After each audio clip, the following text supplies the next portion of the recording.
Imamaya, Imamaya,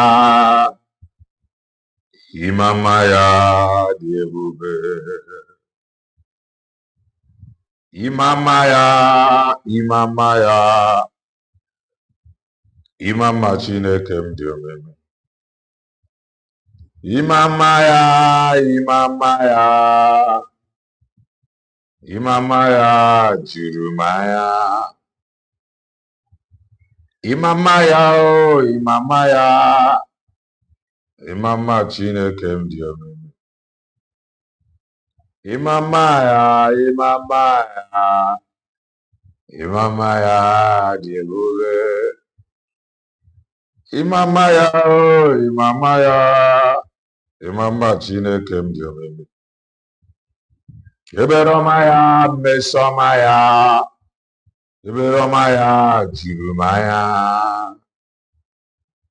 Imama, Imama, Imamaya, Imama Chineke m dị omimi.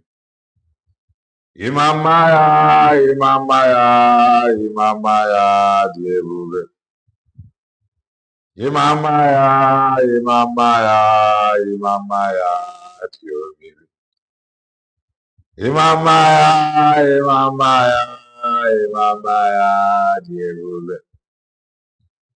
Imamaya, Imamaya, Imamaya dị omimi. Odogwu abụghị gara ije n'elu mmiri. Imama gị juru m anya. Odogwu abụghị gara ije n'elu mmiri. Imama gị dị ebube. Ọ dị mma na-eme mma Chukwu ka dibịa.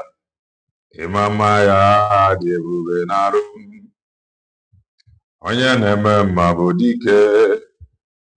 Imama ya dị omimi. Imamaya, Imamaya, Imamaya juru m anya.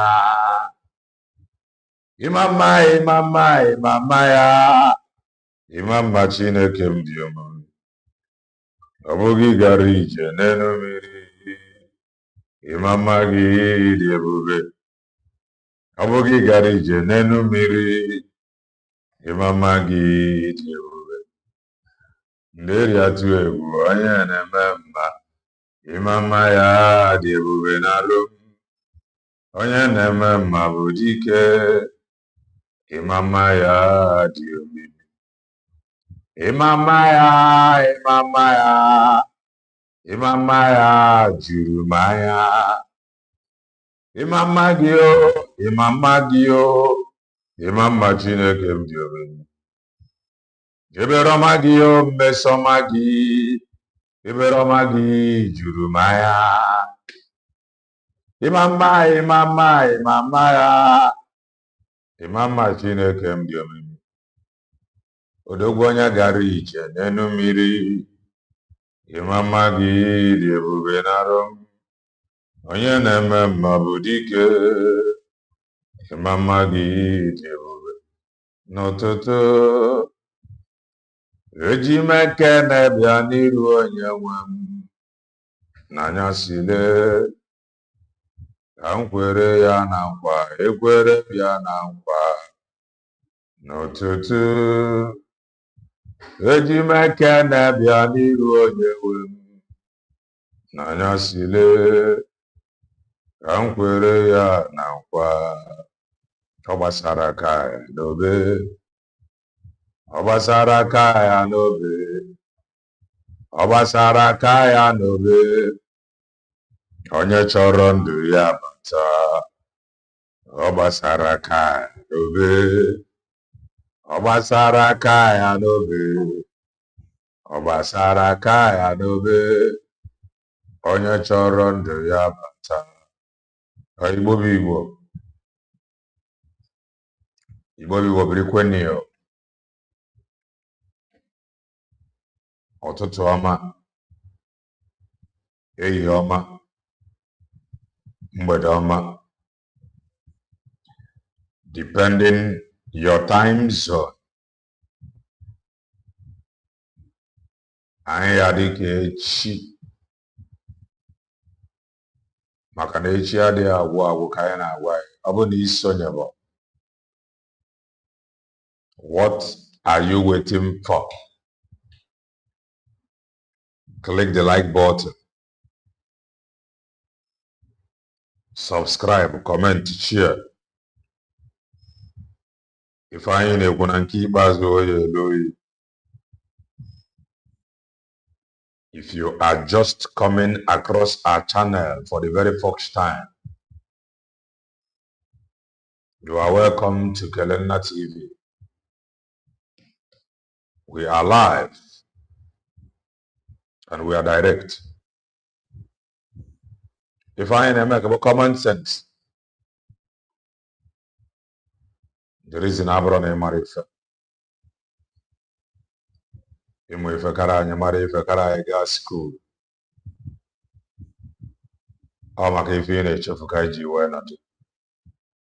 I just want to make common sense.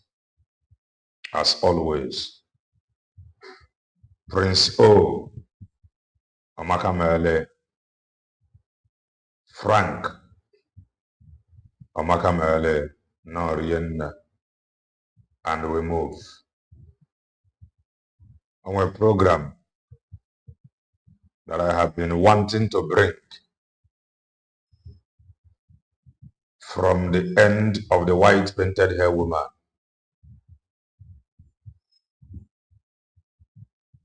And I am finally here with that program. If time permits,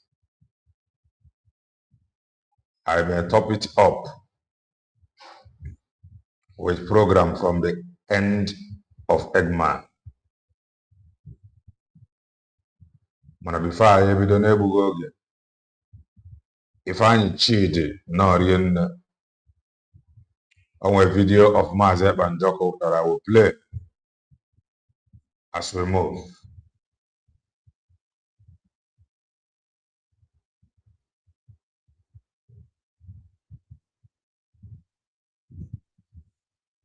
Good afternoon, fellow Biafrans. This is the 11th day of November 2024, and I am here again to respond to a question by somebody who just asked me, Prime Minister, what do we do to sustain the peace and security we've brought to Biafra land? And I told him, and I said, I am going to make this video to respond because I know many people are going to be asking the same question. So here is my response. The only way to sustain the peace that we have brought to Biafra territory and to the Biafra people is to make sure that Nigeria never breed within our territory. The Nigeria terrorist army, Nigeria terrorist state police, and every arm carrying person under Nigeria within Biafra territory must not be allowed to breed because they are the main cause of insecurity. They are the terrorists that have been terrorizing people, facilitating the attack against indigenous people, and shielding these ragtag terrorists when they come to kill. So we are not going to allow them to breed in Biafra territory until Biafra become an independent state, recognized under international community and the United Nations. I want you to take a look at where Nigeria is breeding, how the security situation are in those places. Take a look in Yoruba land. Nigeria is breeding in Yoruba land. 29,000 people have been reportedly killed by the Fulani terrorists. Look at the northeast, northwest, where Nigeria is breeding. There are many terrorist groups springing up on a daily basis. Innocent women and children are being neutralized every day. Take a look in the middle belt where Nigeria is breeding. Elizabeth. There are people who have given birth to their children inside IDP camp. And many of them are today, many of those children are today 19 years of age. What does that tell you? It means that people have actually left and fled their ancestral land and have been living in IDP camp for more than 19 years. And without any plan for them to reclaim their land. Their land is now being occupied by strangers. Who are those strangers? The fighters that were actually killing the people and chasing them out of their own land. Nigeria is breeding in the Middle Belt. And that's the reason why we decided that the solution to sustain the security in our land is to make sure that Nigeria never breed. And that's what Simon Ekpa is leading. Thank you very much. May God bless you. Good afternoon. Ebanjoko, that is a wonderful one. Odogu Frank, no. That is a wonderful one from Ebanjoko. And today, the same man, Buzionye Jeme Karikashaw, I am not surprised because that is Ndi Igbo, the character of some Ndi Igbo. For you, he came in and proved to some Igbo people na Igbo niile abụrụ ofu, na their mindset abụrụ ofu. The spirit of pull him down. Ọ bịara prove to them na ọ bụrụ Igbo niile nwere that spirit of pull him down. If I have a write-up or a memo, if I is from the platform of Ugo 247, and he wrote, PM Ekpa's uncheckable circle. This is the write-up. Tuesday, June 23, 2026. Mazi Simon Ekpa, Prime Minister, Biafra Republic Government in Exile, BRGIE. Dear Biafrans and the friends of Prime Minister Simon Ekpa, how are we all doing? It has been a while since PUC called upon us to contribute toward Attorney Joseph Smith's legal fees. Prime Minister Simon Ekpa's uncheckable circle, PUC, is using this opportunity to thank BRGIE, the Brigi Fundraising Group, the Divine Project Team, all Biafrans and the friends of the Prime Minister for their consistent donations to ensure that Attorney Joe remains retained. The Prime Minister is pleased with Attorney Joe's excellent legal contributions and the services in preparation for his upcoming court appeal during the first week of August 2026. This is also to remind us that Attorney Joe will be in Finland during Prime Minister Mazi Simon Ekpa's court appeal, according to Dr. Briaxin Ukoma, the legal point of contact, POC. His trip to Finland in August will create additional expenses beyond the regular monthly legal costs. Therefore, this is an appeal for a special donation to help offset the expenses associated with Attorney Joe's trip. It is also a reminder that donations toward the Prime Minister's legal services remains ongoing until he regains his freedom. The job is almost done. Do not grow weary. The finish line is only a short distance away. May God abundantly reward every donor. May God provide for and protect every Biafran who will be participating in the planned protests in Finland this August. May God intervene and grant our Prime Minister his freedom. May the freedom of two true freedom fighters, Mazi Nnamdi Kanu and Mazi Simon Ekpa, lead to the full restoration of Biafra. He said, here is the donation website.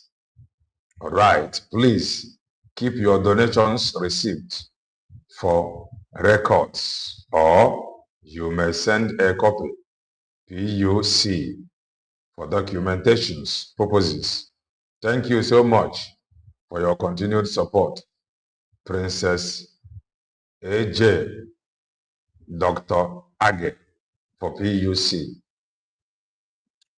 Upon Afugia, if I have another oath,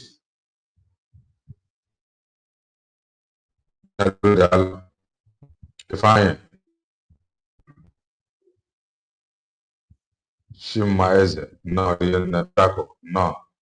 If I have another oath, making caricature of Ifeanyi Banjobo stood for. Manawede, the message from the white painted hair woman have it that he instructed everyone to maintain their lane. Stay where you are. Man, at the end of this journey, only truth will prevail. Last, only truth will prevail. So, ndị nke a na-erezi ego, Eggman na-akpọ for erezi ego. Eggman is no longer talking about this Joseph Smith fundraising, because Eggman currently na-enwe issue with Pastor Obinna and Age. So, Age,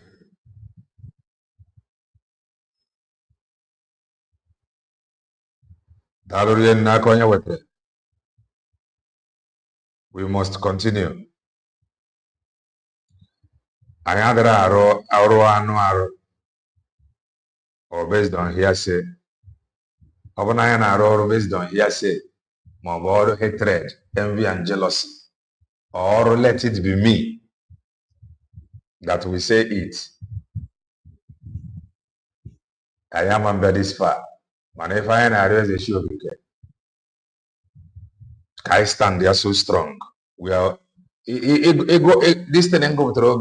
We are almost there. No gena de guy Mazi Banjoko Gapta. Onye ọbụla afụ ebe ọkwụ mara ndị na-eme nke ọma. Anyị afụkwara those that will publicly fight him.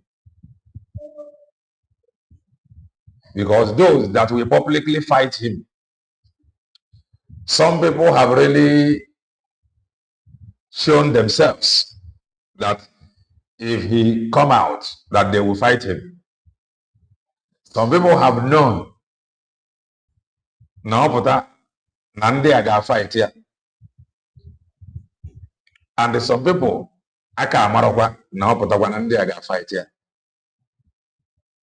If you begin now to predict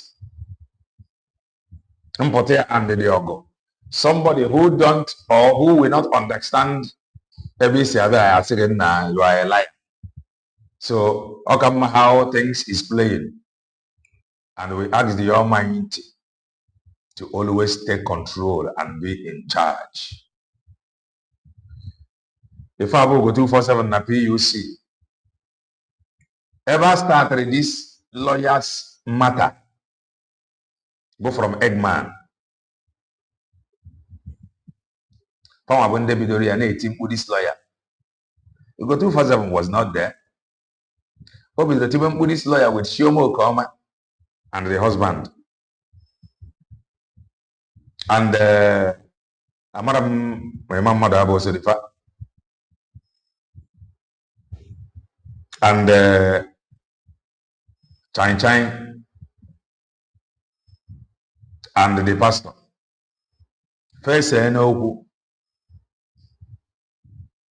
pastor and the Age Apwa quarrel with Ugo 247. That is what I understand. Quarrel with Ugo 247 with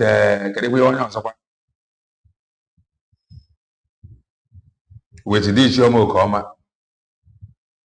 Fana was the fundraising for Mazeba Joko's legati. And the first of the man down in Finland.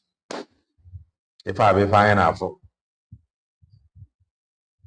a man divine in a matter of a man, a mefanana, a matter of a man. Man, if I am a Bonoganadigan official, no, we are almost there.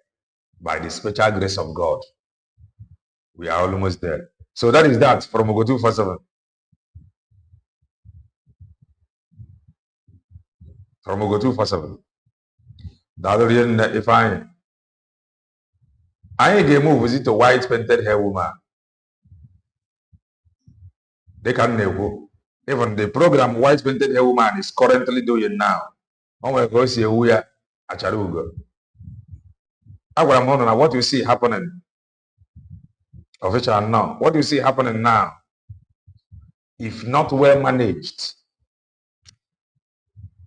these leaders will be enjoying while me and you fight each other. Me that know nothing. Now in the one fight.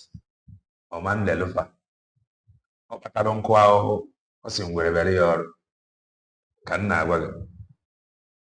So now let us go to the program of the White Painted Hair Woman. This program banyere HDOX. Kamari Fokuru. Orwadana. Izunna Norian. Amakamele. We must continue. Ewebata m nke a mana achọzi m iwebata onwe m ewebata m ya owepụ onwe so ọwụrụ nsogbu dịla ada ndị gboo and I like him ya like this. I like him ya otu a let's know otu a ka ọ dị ọdụ mma mee ya otu a ọdụ mma mmekọne ya otu a ọdụ mma. Okay, other man like this. Other man like this guy go like this. Now, bomulin the most we can jaba. Everyone when I this ogenina ambulun because na every man I am a backwater when I am an maker for me religion. Here my backle more on a mamma and a mamma raw. Because I want to make lemon and no, mamma, one keep my tate, yellow mamma. I'm a kind of man who know Quemo and a mammo, they don't want to now go soon now matter. On a canjia, but if not, even Kalen or that, I will even Quisleno. I can make canonime, carry punto, can caline punto. Manas, I got a carano, then look at Sieno, and I wash it for it. Totabian punto. All because of an uncle coram. So Unquetekun Coram and Dollar of me go sim and I may so far now bogoite. So I can just send the muddy neck of fairly June. Unek na fune June, when the call on the Yeronaka. So we won't the Mosum we can jabba. Emanam Chica does the chairman of dog of terrorist Pulokum was one name, ya. Imanana may drink and why or why I want to win Jimmy where we made him. And I think I make this afternoon because I'm on them the gym all the time. I don't want to chat too much. So I want to chat too much. I sign on a noon. I am a noon. You know, I can do a carry. Okay, what I go? Upon illiterate now, I go. I can't do dear. Yes. So what today? How many degrees have kind of 30, other 37 or Ọ ya ka obodo edozi ji wee dị mma. Ị gaa akwụkwọ enwere ọrụ for ndị gara akwụkwọ.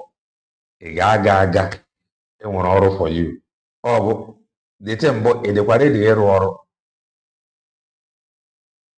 Ị bụkwa onye obodo dị ready ịrụ ọrụ. Education abụrụ problem. Enwere ọrụ for everybody. Ị ga na-arụ ya dị oke. 38 degree.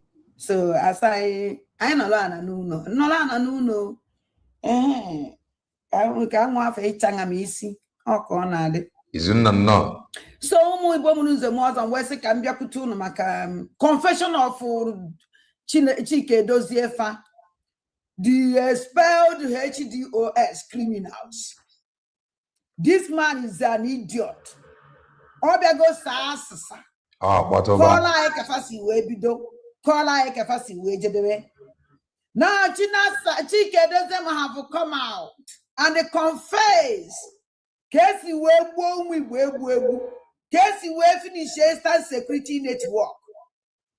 Now there's the governor's warning. And I'm abia. They come because actually go something. And I want many programs listening. I hope that na may match our program in time.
Right.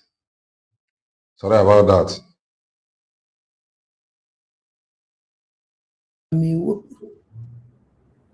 Isn't Kiwan actually at the whoop note?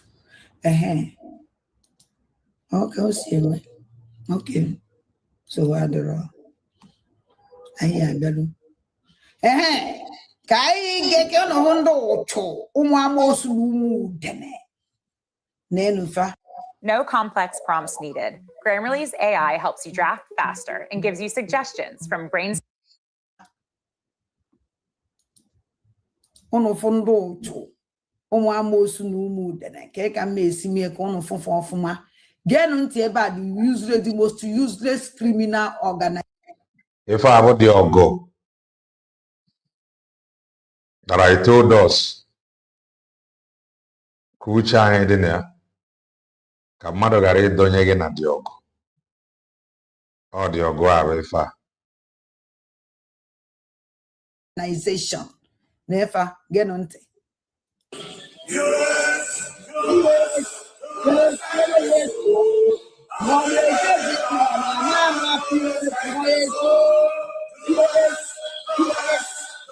Ndị nke a na-abụ ndị kwenyere na DOS.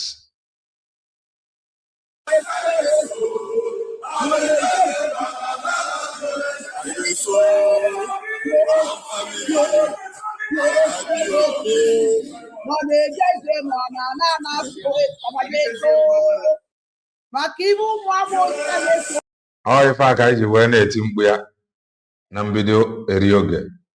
Ọ bụrụ na ị nọ na homeland bụrụ a member. Yes, it is better now. Ọ bụrụ na ị nọ na homeland bụrụ a member. Bụrụ na ọ na-agabu meeting. Egbune nwanne gị because of this thing fa jiri aka fa create ya onwe fa.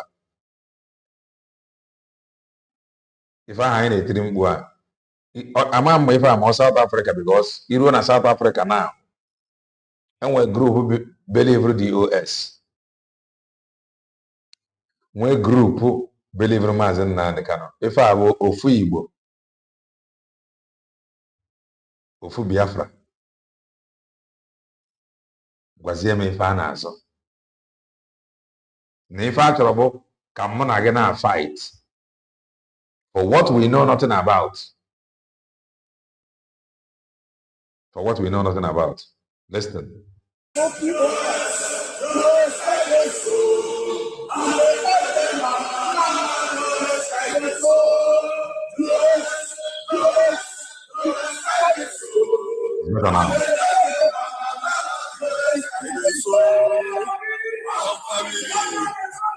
up, the POS group of Camping Limited? Who knows a POS? I would question who knows a POS. Chukwunyere aka kafagare nọkọta n'ụwa abroad.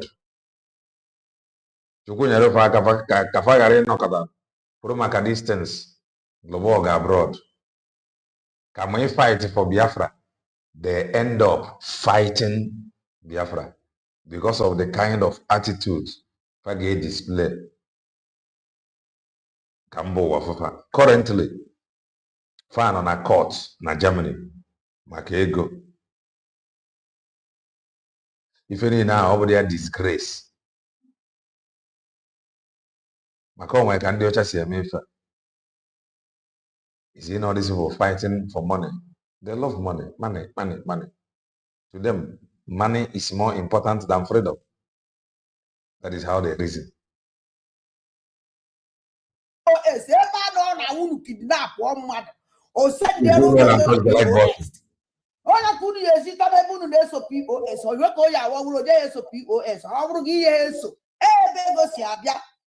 Ụmụ n'ugwu dere na-eso POS continue na-eso POS n'ọbara ụmụ Igbo mana ọ nwere ife nchọrọ igosi unu ama m ka unu si abụ this program ịma mgbe ife ọwụ mmiri ka ha na-aṅụ achọrọ m ka unu were ntị unu mere oche all this POS terrorist organization they no one agree for anybody because they have eaten the forbidden fruit.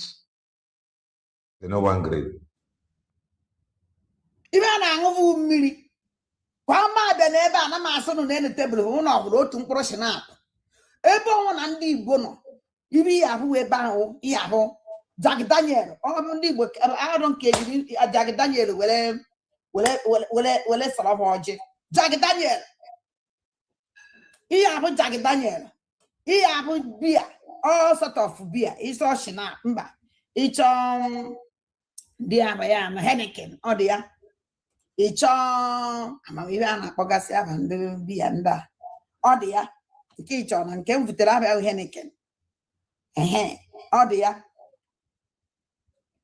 Onye can sit down on million for many years. Nana na so na ndani na ndura vote because on bank abaka na lot of Nigerian government all.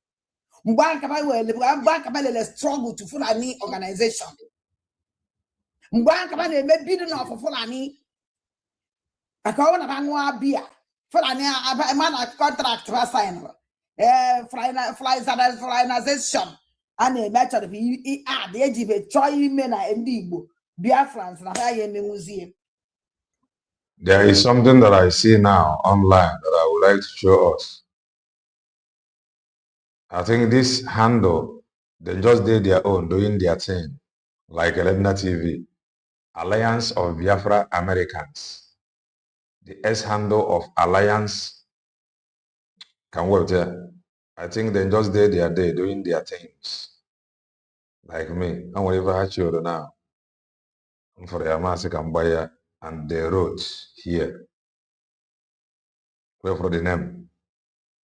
They carry almost every news round. To I see web all around the news. Cover I am for I am web that. For that. This is what they show. Okay. Also, new voices emerge in Washington, D.C. for PM Simon Ekpa.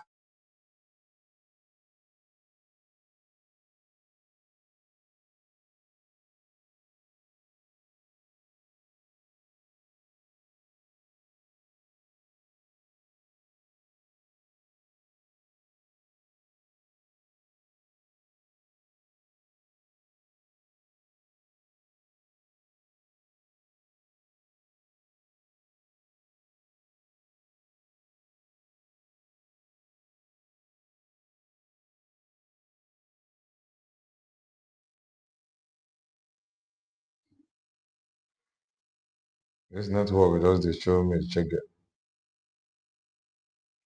Upon for that. So let us watch. If I call this Yomo Okoma, Riansi Okoma. And I would say it was a very good first meeting, and we're looking forward to the next meeting. And hopefully these meetings will result in very favorable public statements by U.S. officials that will help the Prime Minister. Yes.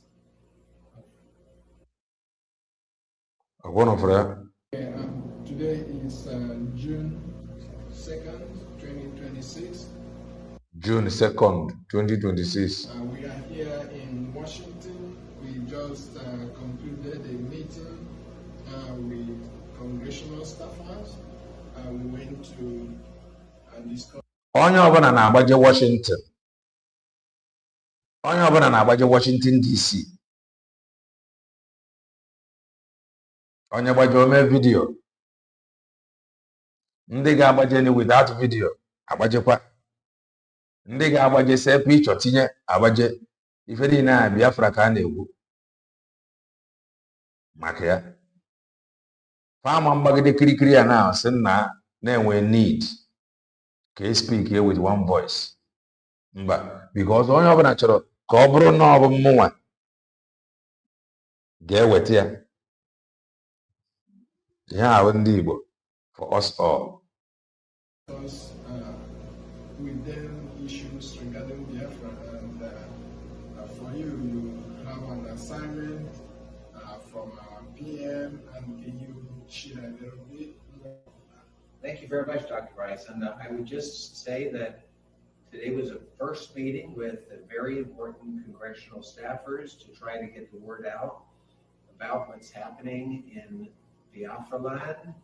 And I would say it was a very good first meeting, and we're looking forward to the next meeting.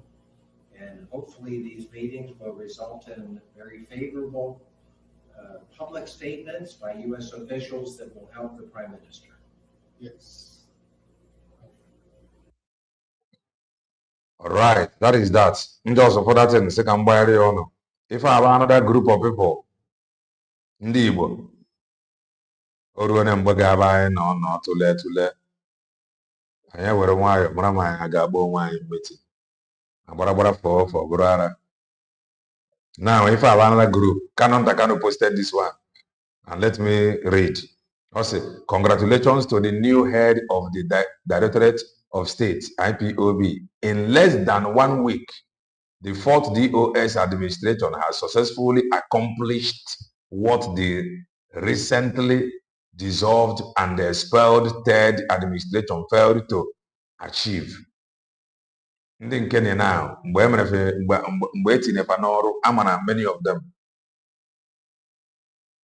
them ejiri akwụkwọ. Ihe abụkwa another group of people kwa na Washington DC for Biafra and the Mazi Nnamdi Kanu. See the video here. Okay, I got some this video yesterday. My name is Evans Nwankwo.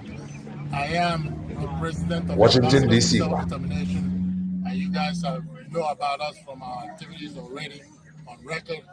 So it was a week and a half ago that I learned that DOS now has a new leader, and I didn't know Chris Morgan from anywhere, but I'm so happy today as we are gathered in Washington, D.C. to continue to engage lawmakers on the plight of our people.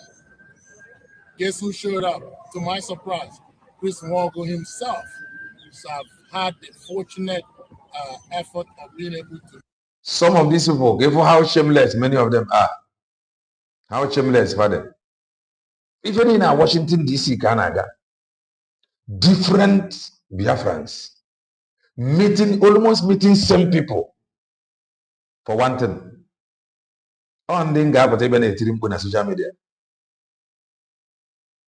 Obrigado, no more than the Washington, D.C., or a man if they can as only Igbo. How will you feel? You in Washington, D.C., funding Kafa nature. One office, the same lawmakers. You ever okay, get one section. Na change the putting a pictures by no other people, another for Mazeb and Joko. Indeed. Have now many of them church supporters. Ghana Brafamba on social media. Meet him, and I find him a very incredible young man that will carry our message forward, because the third administration, so to speak, have become stagnant and compromised. So this is a new blood, and I'm telling fellow Biafrans, politics. Nothing cultural, the stagnant. If I win you Biafrans and fellow IPOB members, we have a new sheriff in town, and I believe in this sheriff.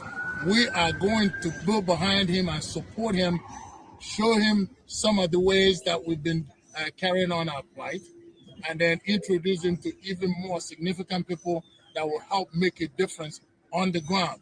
So look out. It is coming, and it will happen, and he will be a leader that will be reckoned with time. Thank you so much. Asimukwuo, the next fight I got somebody like me got like here for now, them fighting each other. Now that's Washington DC. That is fighting guy like here for now. Fighting each other. Let them do the fight. All right, that is that. Let us go back to where we are coming from. Ndimbu. Achọrọ m ka unu were uchu unu were oche mara ebe m na-ekpe unu eje ụlọ na-abata ụlọ na-eshi ọya ka after ka m kọchara m ọnụ after ka company ba I'm telling you, because business ndị ọcha na-eme ite ihe a nwa ọ bụrụ ezie na na-eme ite ndị ọcha they will be like nna ịmana ndị ọcha ma eme ụdị ya ọ nwere nke ya bụ omeme so what the hell like, oh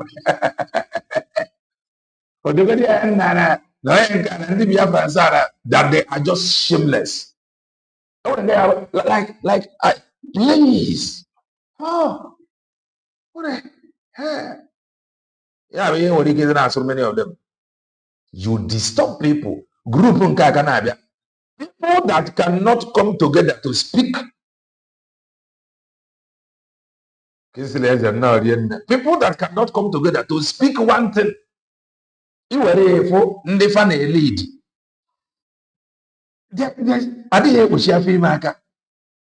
They cannot come together to achieve one thing. That is why you still have their supporters on social media fighting everywhere. I'm telling you, their leaders, they fight. Their supporters are equally fighting. This is the problem. Like father like son, like mother like daughter. Is this what we can offer? Ndị ọchịchị dị n'aka. Ndị nke a na-aga Washington, ndị nke a na-aga Washington. The same Washington, ọ bụkwa na Washington dị two, ma na Washington dị divided up to 5 places. And ndị a na-eme ijikwa ife abụ ofu ndị.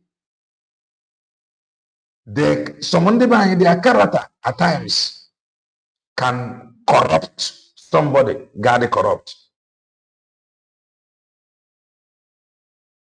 That is in the mind for you. Some character in the mind at times can actually corrupt Onyocha. Because I get with this corrupt nature of Bongorians. Thank you for accepting us. Use this for your cola. Before you marry, if any question free for humanity, a corrupt wafer. Take this for your cola. Take this for giving us audience. Until you bring something for cola. Because so, in most cases, so on the mind, they go in there, business. In most cases, the character, the attitude are in a gossiper, many of them have this thing as business. Now, this Biafra people. Second, is a lot balampala. Is balampala. Balampala. Gini ka na-azọ onye gba osu ntu ọpụta ọ na-akọ inyo. Some of them don't enter inside. If they cannot unite, fanwa bụ ndị isi na-akpọ suit agagharị, they fight suit fighting each other. Look around, their members are busy fighting each other, both on and off social media.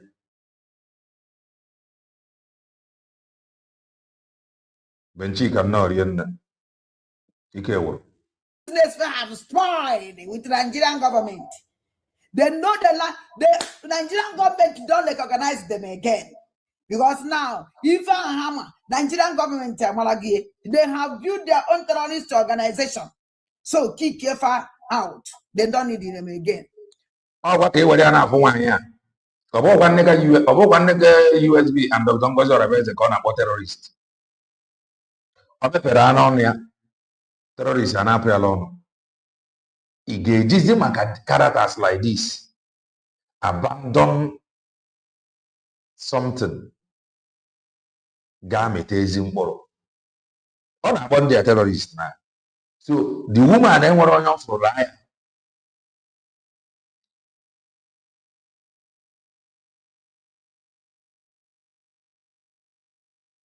Okay, get it onwe ya.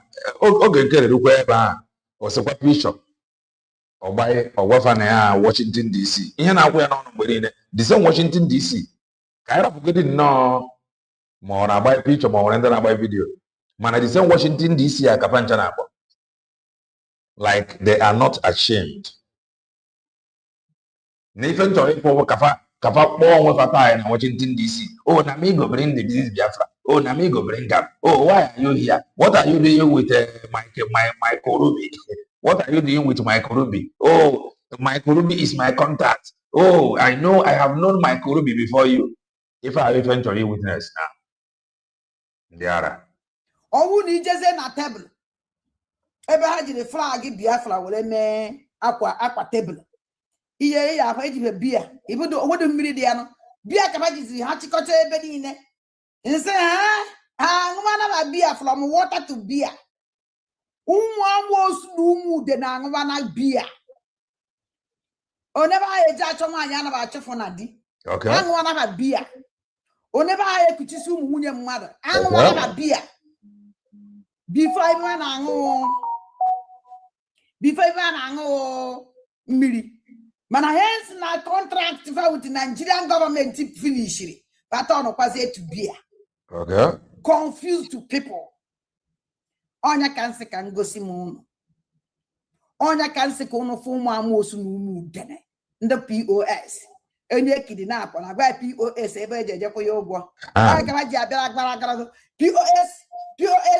POS kaba geso. Money jeje mona nwa POS kaba geso anaba eso POS. Ebe they send the ebe ese akwụrụ ụgwọ kidnapping.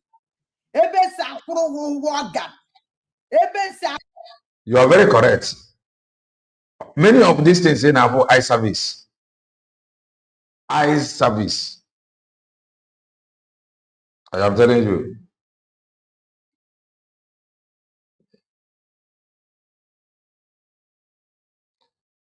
Ndeba anyị na-enye mkpọtụ. Eze nwe ife nnọọ. Ife ndeba anyị na-enye mkpọtụ. And anyị ekwesịgone ka ichemie echiche ime. Be careful before you fight Biafra, thinking you are fighting for Biafra. Gịnị ka a na-adọrọ kirikiri ya? Ihe a bụ nation ka anyị chọrọ inweta. Ọ bụrụ afọ ofu onye ga-adị ya. Don't be surprised. Na nwere onwe a recognition a na-ekwu ihe a na ọbịaba. Na mgbe a ga-ede afa ndị niile participatory na Biafra agitation. Don't be surprised. Somebody like Wazirike afọ ya ga-adị ya. And after myself ga-adị ya. I'm telling us. That is why sometimes all this fight every ife nwere ike ị na-fight ya. Ị na-anya. Ịsụọ.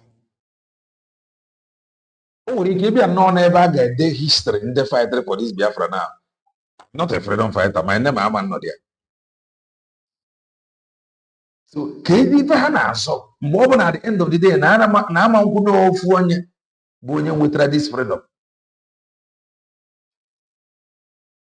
Ndị nke a grupu New DOS a na-akpagara na Washington DC. Oge nkere ọ na-ese pichọ na-agba na-asị na Washington DC. Ndị nke a na-ese ekonuko na-agba Washington DC. Ofu Washington DC a Washington dị agbara ụlọ ọsọ one day they go just say na make una stay clear, go and put your house in order. Ọ bụrụkwa the same thing na nwoke a na-agwa anyị ebe a. Kedu afa that man? Kedu ihe that man kwudiri that time? Mike Arnold. Mike Arnold a na-ekwu the word is with you. Put your house in order. One day, you know, that Washington DC, what is this? What? Because the disturbance I didn't go much.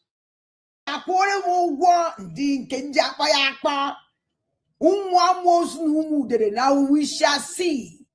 When I go about POS kunu geso. Now, Kaijen na program their masters. I just na program their criminal master. Call dibe na akpọ dị akpọ. Exactly. If I give it ever. Chike kpoziere. Ana m abịa. Ama na unu hụrụ ya afụma. Ama na unu jiri ntụ unu mere oche. Unu ọfụ. Ambanyo ya na ha na-ewe n'iwe.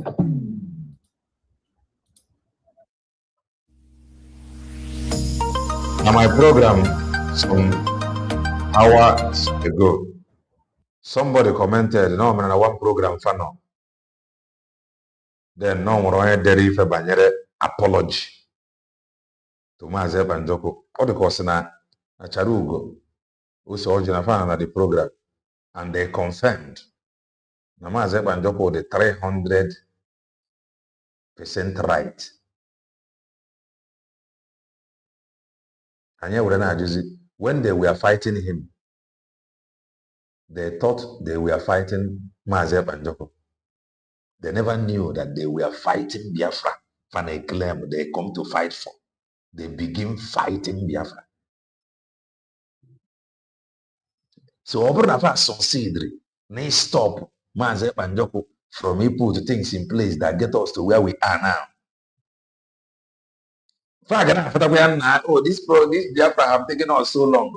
Farmer has stop on a Messiah that God sent to advance the cause.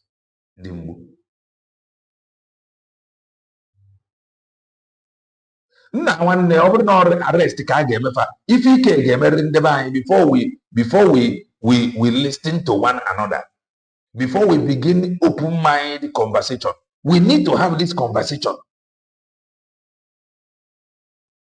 It is now time we have this conversation. Amaka Mele one mother from Paris. Now,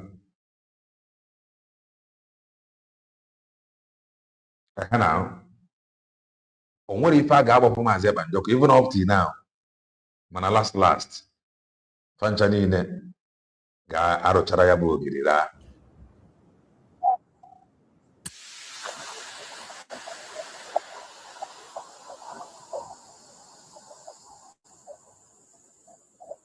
Some fish. Everybody, onye ọbụla chọrọ ka ọ bụrụ na ọ ya ga-eje. Everybody want to be there. You don't know ndị Igbo. Everybody want to be there. Everybody want to be there. Ọ bụrụgodị ire na ị chọrọ ije. How close are you with Ndeji document?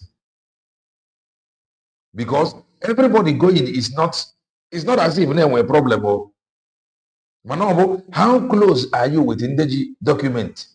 Over no Nijegide Batan office now, my document. Can you turn around and they call Ndeji document to please get your document in submit here?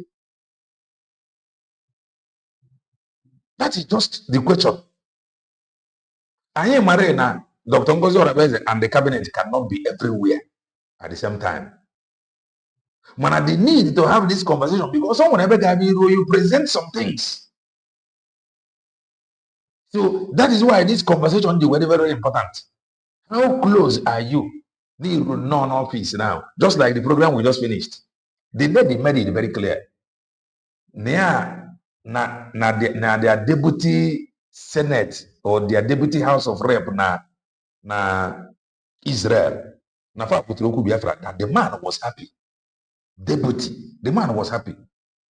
Go people Hagano in alliance with. Then the man asked about government. Government yadro. And I was saying there then, in that program, Ndi Ocha gave believe onye befa bụ onye ọcha more than lobby firm.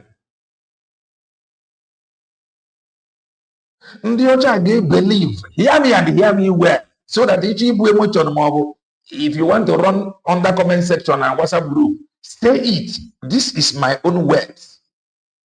Ndị ọcha gave believe group non-ime befa more than you now, more than USB declared document. Ndị ọcha gave believe NGO did ime befa. Let's say America, for example, now. The American government now got trust to NGO. The name America. Currently, more than US be declared. That is why you see in this thing, everybody is needed, including NGOs. Only NGO na America, for example, now, Burunguru distant, Nisi, they approach government or government officials through third party or through middleman or middlewoman or NGO. If any way we are now based on why on in Israel. Now, and Ajilofa, how about government? Nothing. If we have no matter how small, opere one chicken unity, we solve problem. Obrona government adigo ga that woman aga agwe asen na mana anyị need the doctor, anyị need the government. Ko bi si anyị ike. Filing here USB declared was the deputy speaker guy a free mind to discuss with government. Okay, if I were to do talk discuss with government because of why Israel because she said she was crying. No get me.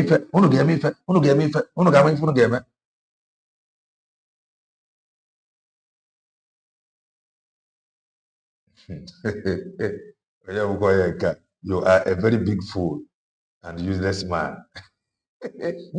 Now like this, body take the paper them. That is why you see them. They have find the work for almost 20 years now. Firm progress. This is who they are. They have find the work freedom for almost 20 years now. No progress.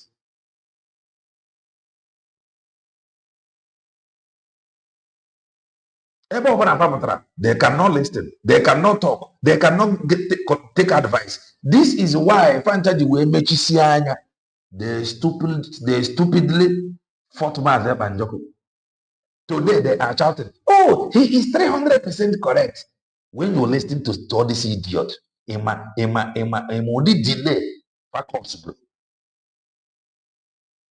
This is us claiming we are fighting for Biafra. But we are fighting Biafra. We are fighting people that can actually make things happen.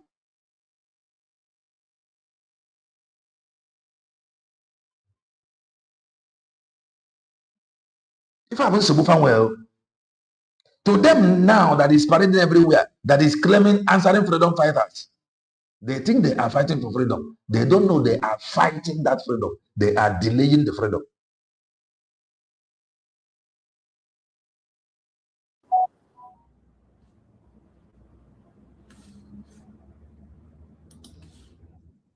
First of June 2026, being an Eke day,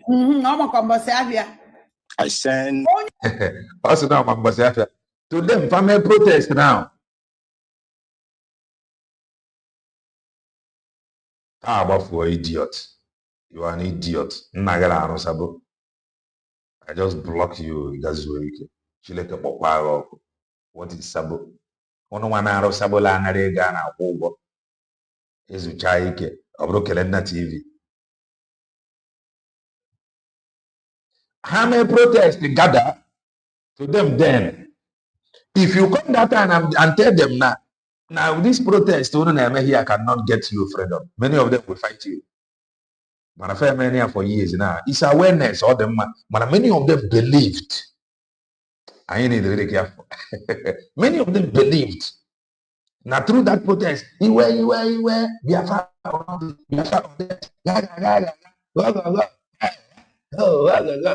many of them thought that they were actually making progress because if now the business after manzo.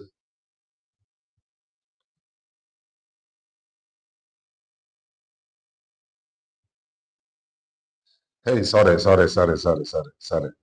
about that. You were gathering out, you were gathering out. Sorry about that. Sorry about that. Samson, no, so many of them put up, oh, God, let's go. You keep all any of them, protest on them, Madam Mao. When I'm better through this protest. Many of them will not believe it. I got Bobby Sabo. Oh, you Sabo. Freedom is already here. We are having it next week. Bible said something, or say, he that is thinketh that you are standing. Yes, you fall. Many of them believe that and I'm going to na crowd honey pool up to now. Now when I can go where you know go believe them. This is their pattern and strategy. Like as I was saying before, and some hours ago, like this my channel. USB now the co CC dichirioso Neriuboma. And I said, everybody need to calm down now. Every supporter and believer of USB declared, this is my own humble opinion. You need to calm down now. To begin to talk, to begin to teach these people. Because they don't know. They don't know. I'm telling you, they do not know. Take heed lest you fall, you are correct. They don't know. And I said some hours ago that if you are a believer of USB declare, you don't need to fight like somebody who have nothing to lose. You need to engage them. These people fight to say, I'm that planned and made this things you are seeing today possible. Do you think that this USB declared, this declared USB, edition of Farmer fight here? That is why on your need calm down. You need to talk. They know no, and you cannot blame them.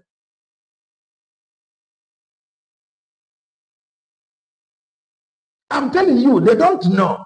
Then go disgrace you, then go insult you, then go to deal with you like social media.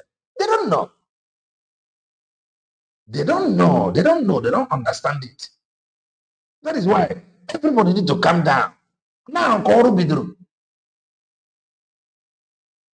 now, by force. They don't know. They say they don't know. They will fight you from now to 10 years' time. Then anyway, let us get that. No, because if I want to have an get a mother, Babaramba.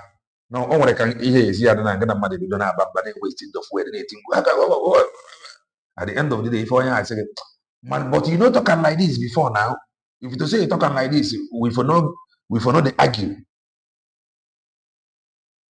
Because I don't want to spend 3 years, but at the end of the day, I say, man, over me, explain, we for understand now. Now, what time for everybody to calm down?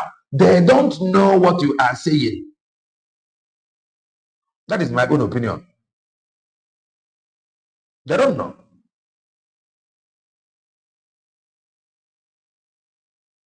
So let us continue. The most criminal dog of sellout, head of dog of sellout, POS members organization. People need to come out now. Those that know need to come out. Because some of these leaders, they cannot come to your house to call you to come and join. They only work with people that is available to them. They only work with people that show concern. That is why I need you for these things. These are products of saga. Products of saga. They have absolutely nothing to offer. Then it is those that have something to offer. Where are they? The character of these people. And these people, Somehow they were important. Someone like Lasiba. Somehow they are important. They are the most available. So it is now time. People are interested. We don't know if he can fight anybody, not just to know French. Or no USB declared. This is who she is, product of Saga. The confession of this criminal called Chike Dozefa, the head of the POS organization. Hey, that's what.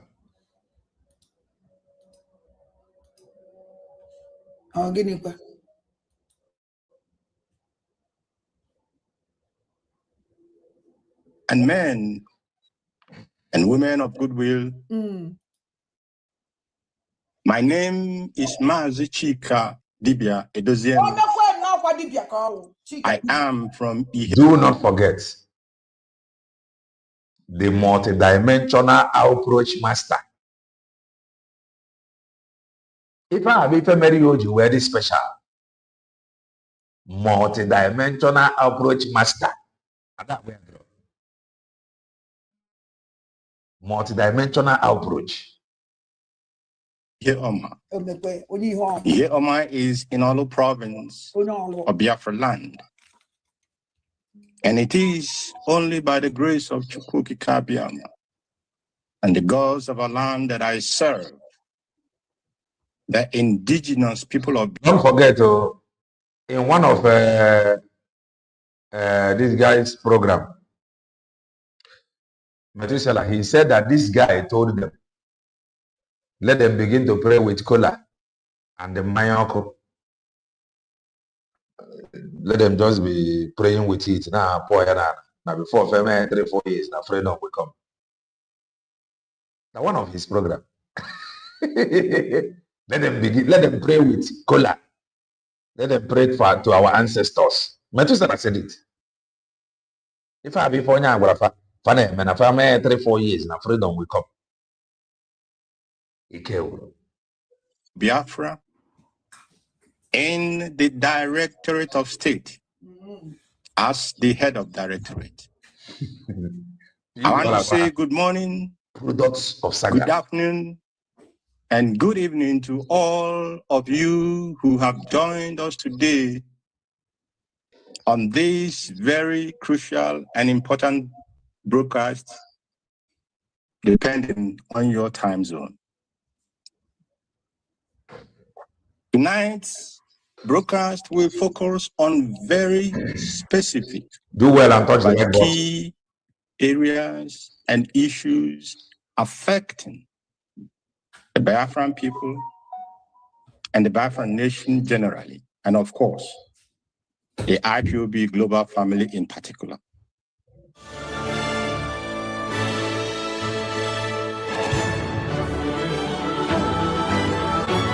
TerraCube, unwrap joy, unleash taste. Watch.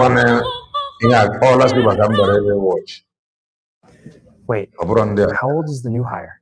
I don't know, but he literally uses Excel.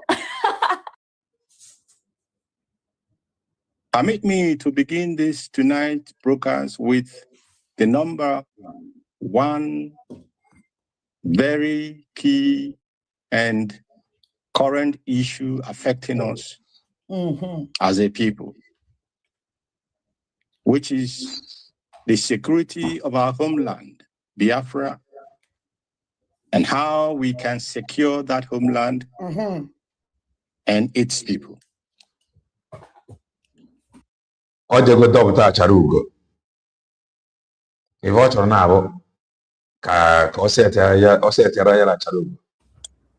wish and I ask that those who shut up. After 5 years underground. Okay. After 5 good years. Or they did not can there. Come on, 5-man fight anything underground. no why no now. Mara say we are doing everything on the ground. Everything is on the ground. Check why check yeah. Ground. Chike was the POS head of state. Where we protect our land. After 5 years, hand will I need more hand there over.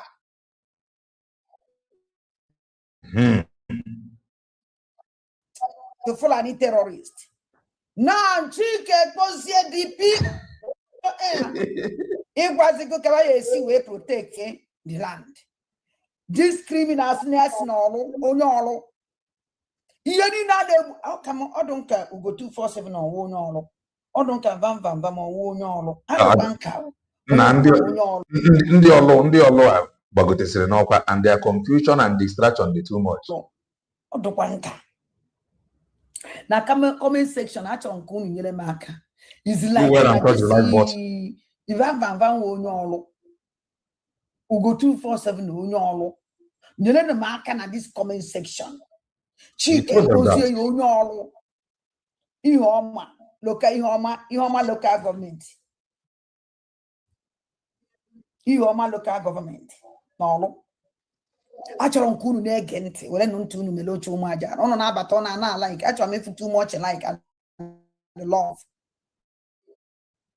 because they are very important for me.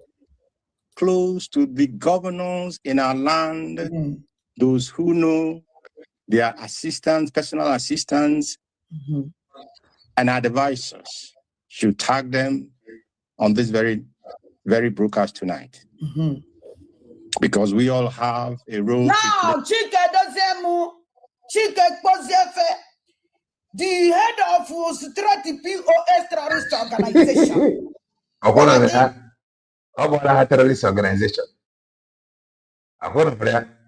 If I have products of Saga, Frank, if you have anything to offer and aware of matter, many of them, you are in trouble. Products of Saga. As the governor, assistant governor, spokesman of our governor, governor then work with it. Governor then say struggle with it. Governor then say Eastern Security Network with it. Governor then get for security whenever they come. The head of the POS terrorist organization. Now, basically, if you know the Gotagefa, John Chica.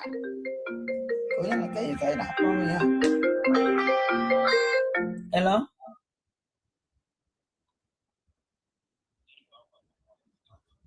Okay.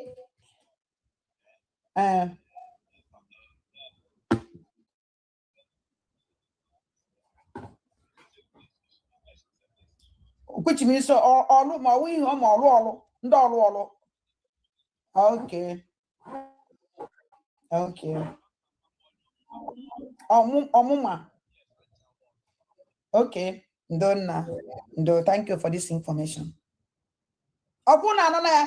Vam onyo. We go 247 onyo. Chike dozie onyo. Mana face okwu Zaga.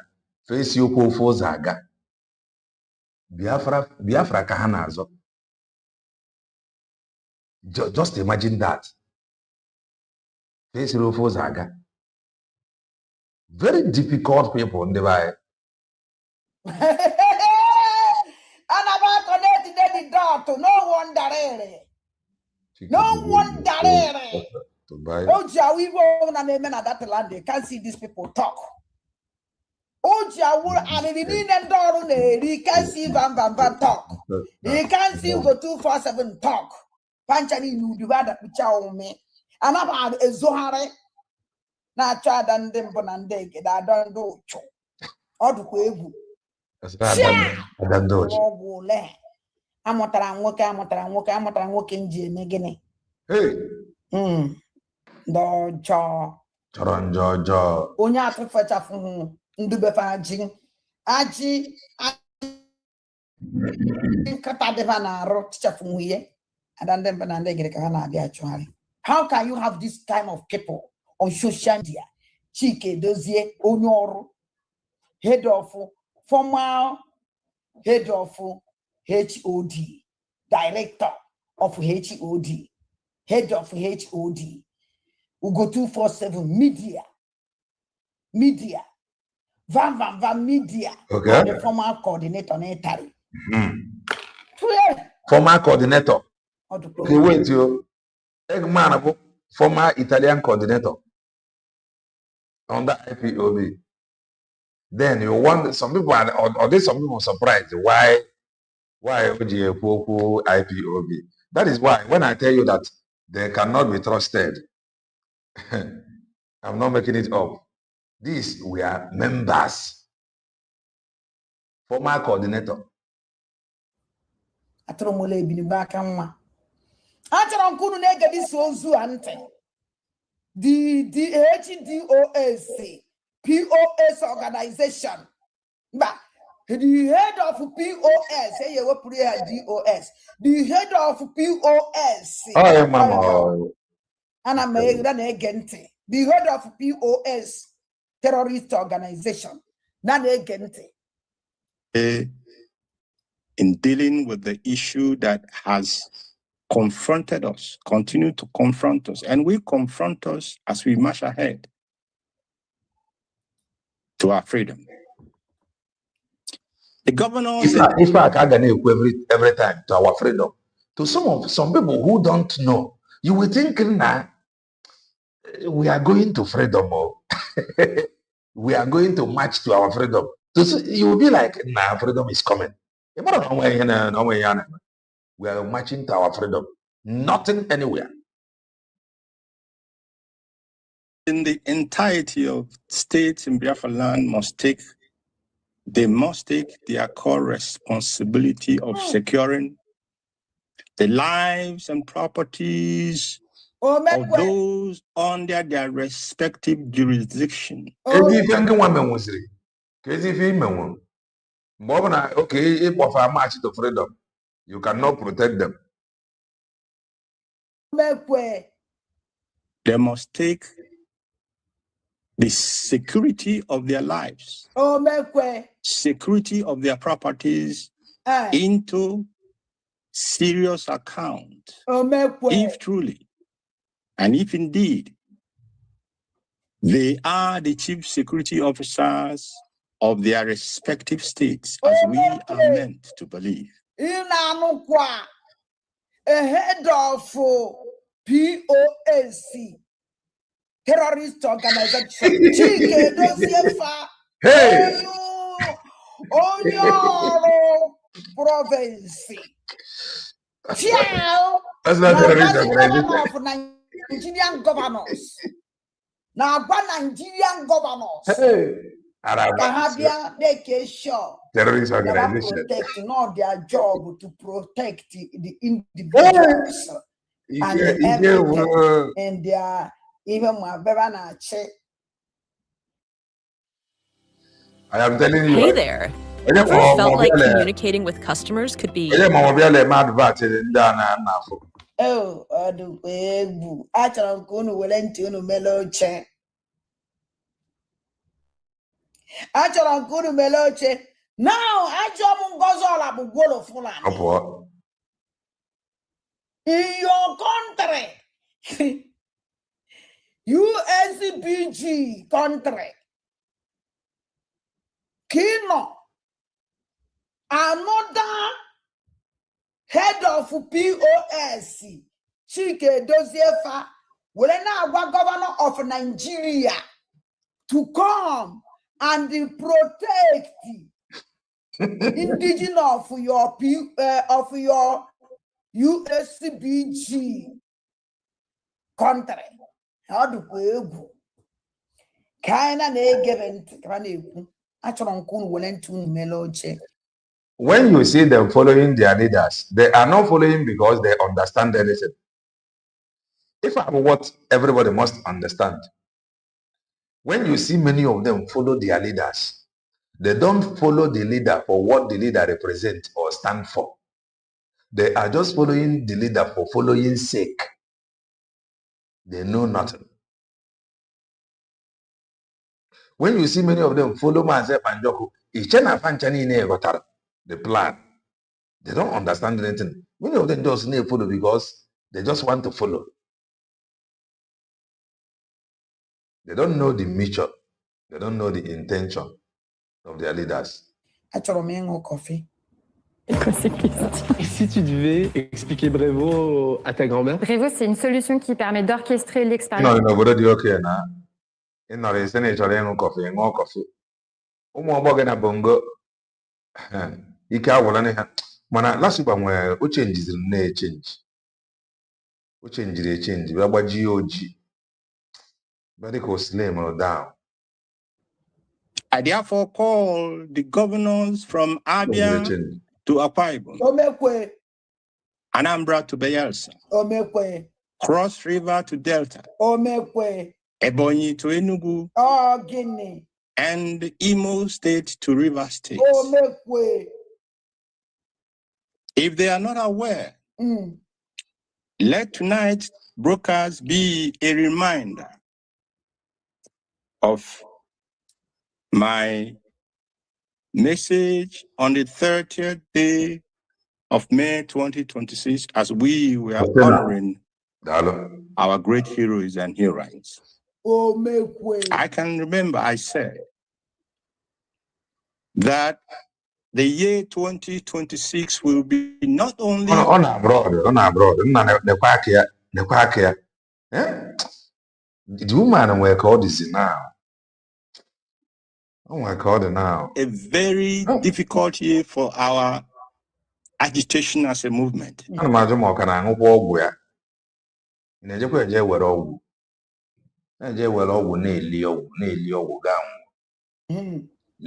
a very dangerous one for our people and for our land.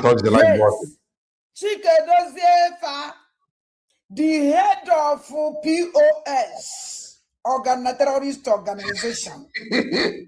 Now this year of 2026, Yahoo a bad year to all Biafrans and to their agitation, because Chike Doziefa, the head of POS, have known that Nafaya massacre Ndibo. Nafama Nafaya Bufuganke for an Agala Muni Ifa Wambosia. Agala me head of the new head of the HOD. That's no ya dokola easy. Nienda yemo kamo ya dolana kodala na fa. Come on, fama nobody. But no ya strong. No na ya stand go ya poor. Konye mola ikuobi. Do brutal. That will not cheer because if I need a hot person, I need a dull person. We need a hot and very strong and wicked and dangerous person. All the way can stand with these people. But I will not done a job. They could young ready. Then what I can see any caging my next year. We have followed them caging my for 5 good years. More if not the worst than the worst. We don't need to get in my name, and now when I can see a mayor, I need here, and that we don't need the underground people anymore, whether yes or no. If you know that you can say yes, you cannot say no. That's all. I better buy a pen to I don't have friends. I better buy a man so true is the truth. I may speak to you ready. I don't know where or follow us to follow him. No, I don't look for followers so. Because I have had my own DNA, so they from and didn't believe from Namua. Do you know the reason why? And one group belong on here. There's someone I'm going to make one my kangas and they'll took I some or make one my cow to get and they'll get I some. I don't have that rubbish. I don't need the dog and get it to follow me. I don't need the dog to go to Frank. I don't need anybody. The only people I need are those people with a good heart, may understand the condition I'm on here. That's all. Ndan chọrọ ka ekwu okwu otu okwu siri were dị eziokwu and n'eziokwu ọgbọwa na-acha ka ọkụ nda ka need. And don't die in them because they have known me. Because I want to know some gossip, but some market is not can gossip. No to gossip to them. And I'm like a keren na Jesus you on Jesus. I want to call na pussy some gossip that I go a bunya. The more can Jesus some gossip more than one more now. Imagine this our mentality. Some people got the mentality. Some people were the same mentality. Some people were the same mentality. We have been here from Mazeb and Joko up till now. So Oboromaka, Dr. Ngozi Orebeze Kakelena TV you have that. On Deputra Maka Dr. Ngozi Orebeze one day Buntua. Oh Nyoru Osoro, Onyogeru, Osoro Nderuria. That is just the plain truth. I have been here and will always be here. Oh yeah, I thought that place BPM when I call it because I was saying I call the guy when I call him every day by day. They tell you what keep AJ John on social media. They tell me AJ John whom we call AJ John. I'm not going to lie to you here. Maybe that is why I something keep telling me to come back to this program. I give it a minute. I'm from all of the picture chicken. So I said, can we have maybe law in a chicken? I'm not la. I'm not no. I'm not no. When I'm on whatever. I said, hey, maybe what I told her I'm free. Jesus family. On television, on social media. Was here Mariana. I like that name. The program him today by Charugo. I will come with it. He gave me a Mariana. That name I talk and that name the guy on your church will be worked at. Television on a social media. On the content creator, on the Diego YouTube, the lazy people, and when I call, and when you key jollo, come with me. Okay. All the dying a day, son gossy, more don't Java and see my corner opposite, no tungoza yes or zero. I want to hear Neso. Or many warrior Neso, Lasuba. Still copy from another AI tool. Your AI should work everywhere you work. And that's why Grammarly. Email for my make with the email called your make with everywhere. He has a lot of message now. Lasuba. He has a lot of message. Can you feel a mess again? What if you name a mess again? Banana message. So I have been more for my and one I'm so one that I'm happy. Now, type work here. Okono if this man so I can if you wait this program and name now. Our head of HOD, new head of HOD, Malebo, because with the program, and all of the interested because some man go soon and when you see with them at all Malamala, all over is not in one time. And I demand your biko. Okay. The only thing where can go now, this guy, this idiot, this criminal chicken doesn't. This year will be a brutal year because they have mapped it to be a brutal year. Come on. I need one brutal year for these criminals. They had ready to make contract with the terrorists, and they have made that contract to wipe everybody. That in kidnap school boys, kidnap school girls, kidnap school children, all their threats. And all because of Navagon this year, you brutal year. All the Kachina, Japaji, will be located at kidnap. Mandu Joka, Mandu Keke, Mandu motorcycle, Mandu Gora, Mandu Ndisi. Oh, even in Beside, Pade kidnaps everybody now. Because now this year of 2026, Yahweh dangerous year. This year of 2026, Yahweh brutal year. They have mapped it, and they are the highest year, the bad year of our struggle. So everybody must stand up. Everybody must stand up because this threat. You know, feel that just open. If I meet name. And it's sponsored by Sorudo. sponsored by Peter Mba, sponsored by Nwiyi, sponsored by Hope Uzodimma and the other criminals. Now serving the flag. So everybody must stand up. If you say no, that he can't stand up and the sponsor people, your people, and the Eastern Security Network,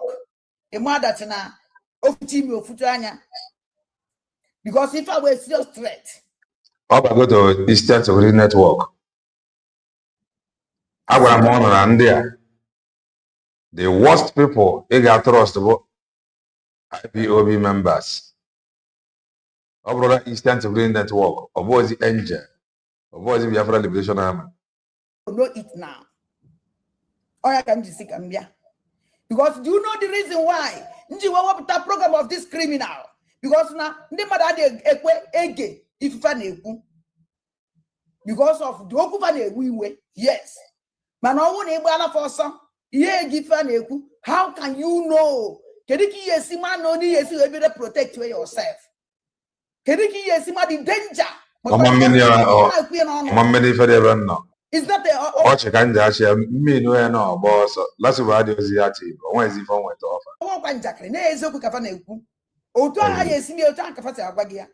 She doesn't want to happen. One day we just move over the same group of company, over the same group, and don't have a plan here, they can never change.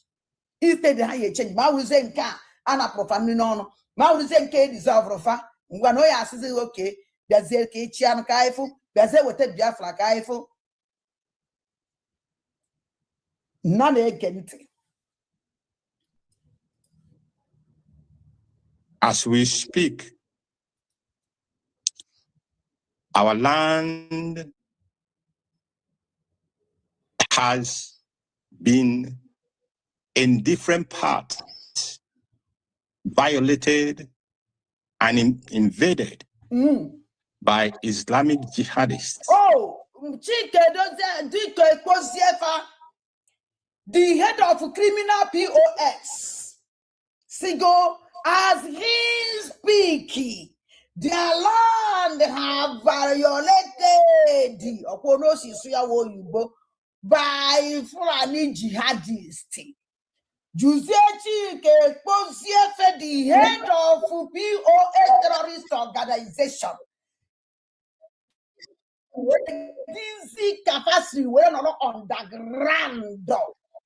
How on underground for 5 good years with your criminal just laugh over it. That's what I have organization not a basic and that not you so never on him over here. Not you. Yande kachibezie Ebeka neki chibezie no.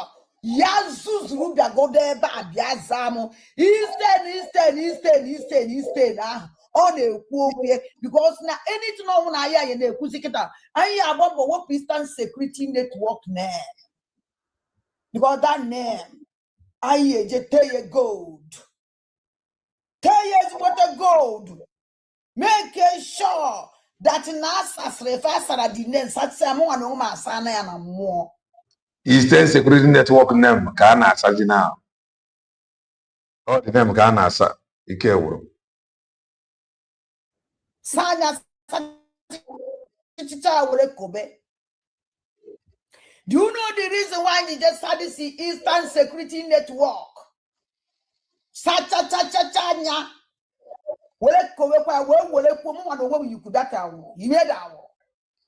Because of our angels is there, often our demand. Anything also go. Okay. I don't care. Yes, the angels. So I happen that was the Eastern Security Network.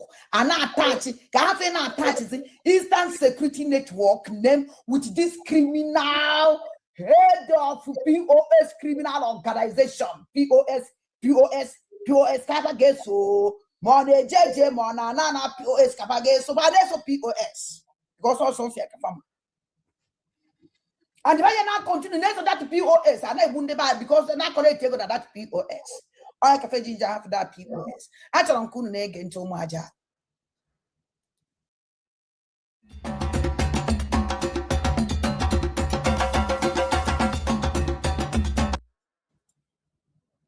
So now I think where does them again that their land are they go invade by Fulani terrorists.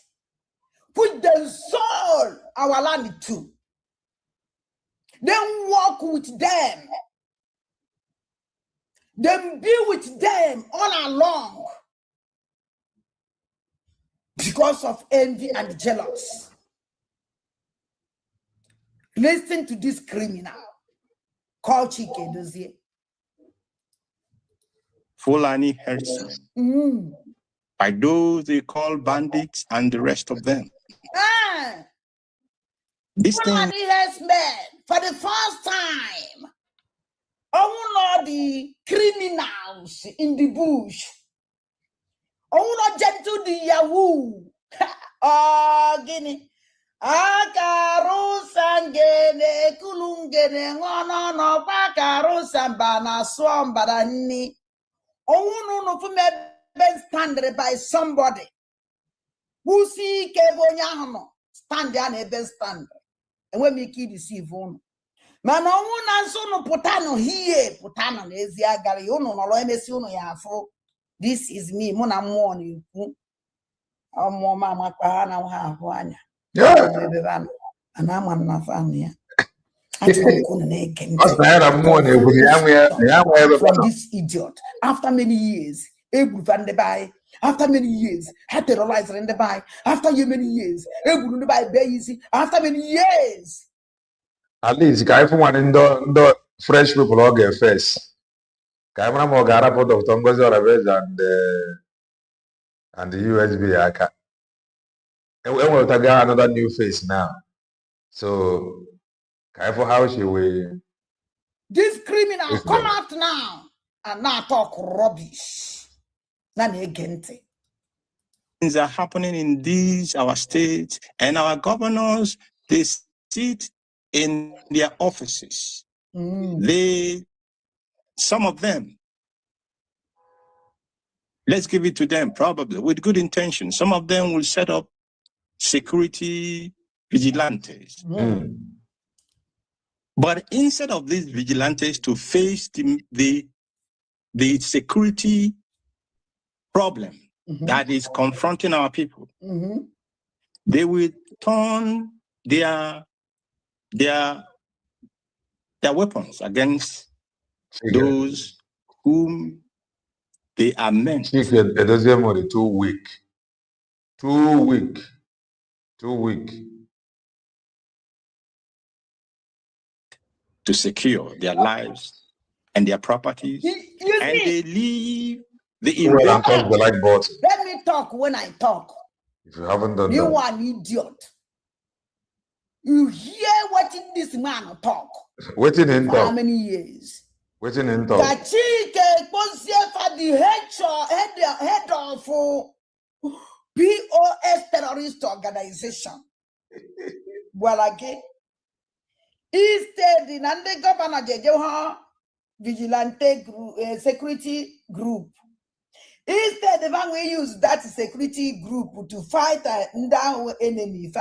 But on the security against the innocent people. While in these criminals, Finland, Finland, no, Obato be Simon and Joko, what you know, we just in the by noon. While no these criminals, won't collide within the governors, where they wouldn't buy.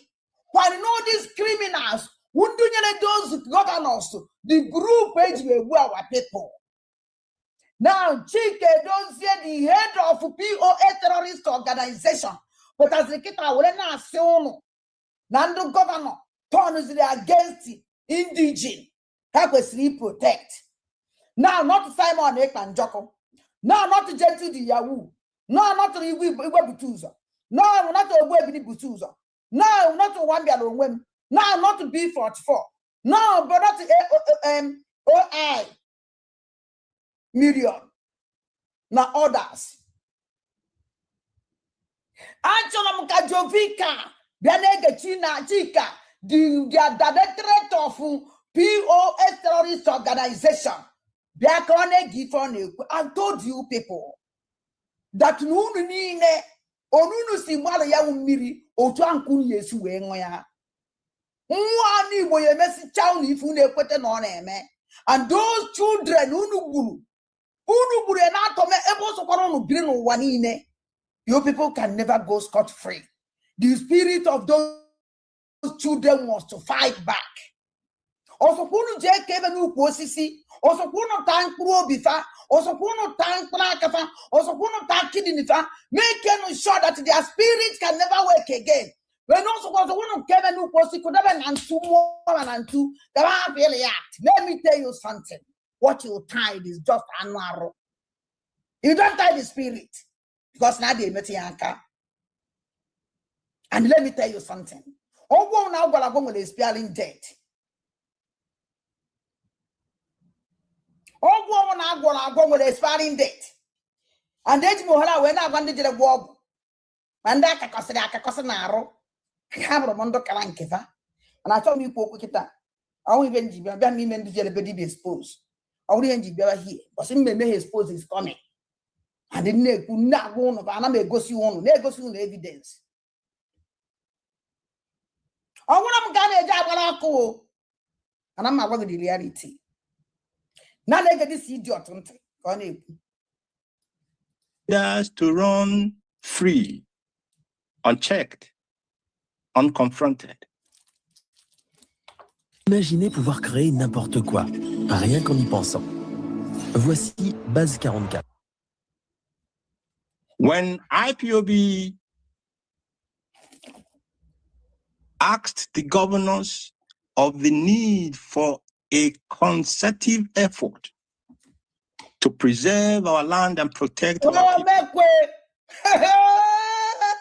The guy is too weak.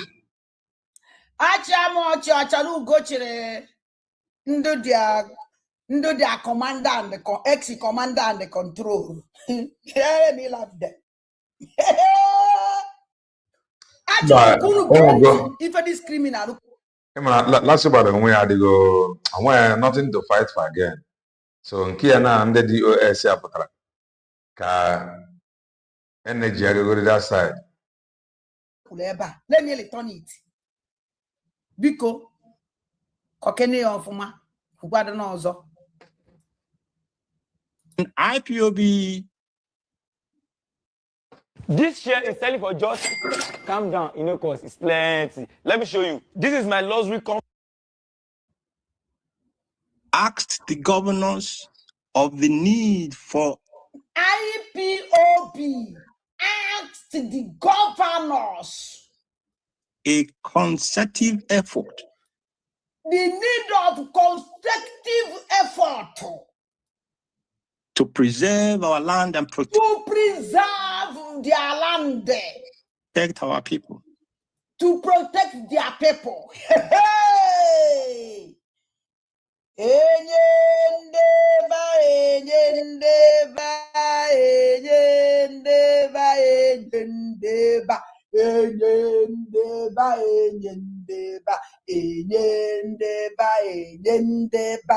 Now,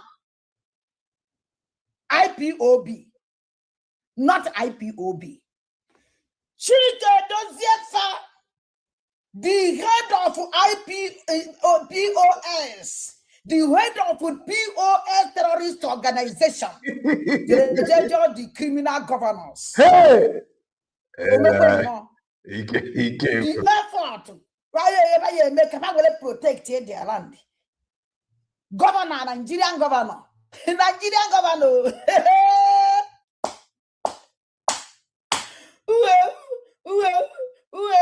Kpọtakwara m ya wiwe nke a bịara na ọ bụrụ na mgbe nka dị na ya agbọghọbịa ọ mgbe nka dị na ikoro ụmụazị ọ mgbe nka nọ na agadi mmeye uwe na anụ ụdị ya nwa mmadụ agbadago n'ibiri achịchị voice adịghị na eji akpọ uwe How can a governor, your leader Mazin Nando Kuchukano, made a meeting, now our leader Mazin Nando can never come out. To where go back one Nigerian government, just go, don't let him come out. Can the people now walk with you? Our leader Mazin Nando just using the governor, Nigerian governors. Who do not fight against the IPOB? Make sure that no one member of IPOB are surviving. Make sure that anybody have for flag Biafra Nakaye. Anybody have for anything the IPOB, a good person. Only one Afro. Our photo of our leader Master Nandekano. A wonya. Come on, do so about the IPOB, no way I name Museum. There's a journalism the governor. Come on, the governor of Nigerian governor on around the table to discuss how to protect the IPOB.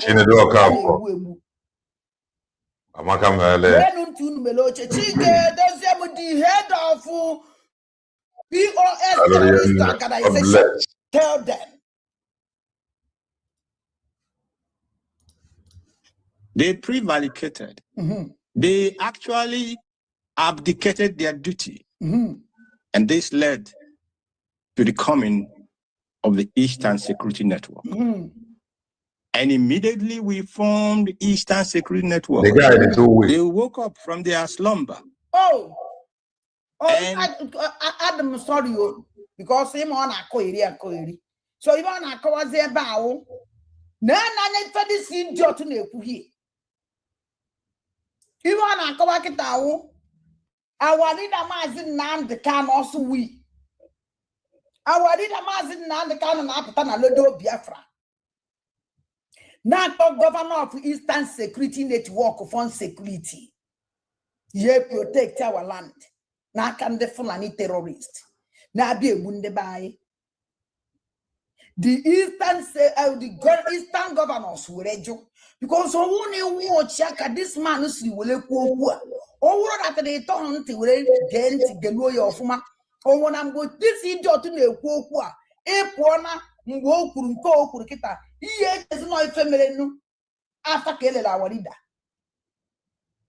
Oh, one put us work here, so what yet is our leader Master Nandakan, messy meeting with his Southeast governor. Yes, will protect our land. We're not to Beloche, and then they follow that step by step. Couldn't have him a mistake. None again. Because Nanda actually you go back at our Chanam Wayo. In fact, I want up among Badai. No common Wajida come back to the Mazo. In Egypt, we capture a capture if you could ever now. Gazen to we're not to Meloche. Began to create mushrooms of vigilantes here and there. Before then, they were sleeping. They had done nothing. And Eastern Security Network came in. And they remembered that they should protect those whom they are serving. Now, this criminal, all this idiot, there is no time up on our leader Mazin Nandekam. There is no time to mention our leader Mazin Nandekama's name. The only thing on our bag of no farmer. We. Our leader Mazin Nandekama, I like they are off. Gente. Here are 6 bumper features to make your next sales campaign a sweet experience where you'll get even more. It wouldn't be a problem if these security networks that they created, if these vigilantes that they created will be working in sync, in cooperation with the ESN for the same objective for which ESN was set up.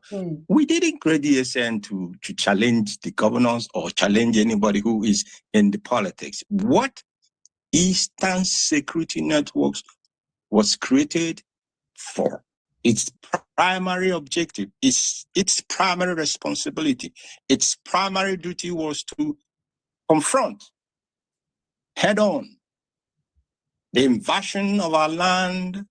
We have seen, we have heard, time without number. Our women, our mothers cannot go to the farm. People who went to the farm, we saw decapitation of female and male youths, mothers, old and young. And this criminal head of POS terrorist organization called Chike Dozie, when I did all these things, Masata Gawadi the Mazin Nan the kind of terrorist. This idiot did not come out on social media, cry to tell the world what is going on. Tell the world, Eastern Security Network. That is the reason. All the Nigerian government now cover the reason AG where do the Eastern Security Network. All from no. Oli G. Eastern No, Security really. Network. Anybody protect our land. Do well and touch the like button. And in information whether against the Eastern Security Live Network because of and direct. their Islamization agenda. And everywhere. Lada fajek wom jewa akebe against our leader Mazin Nandi Okuchuku Kanu. Acharon Kunu gave this man ante. None again to Nyoma, none again to this criminal. Call head of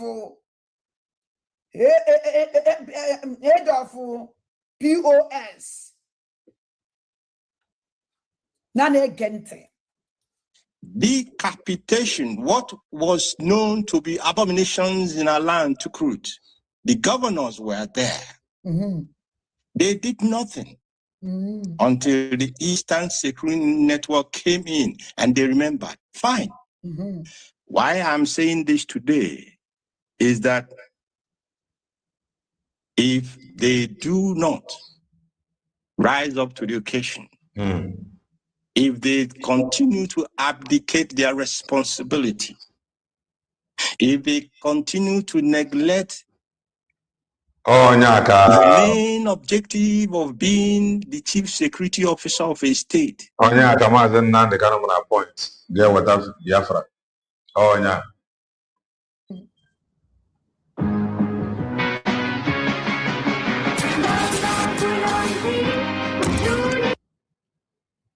Any further killing.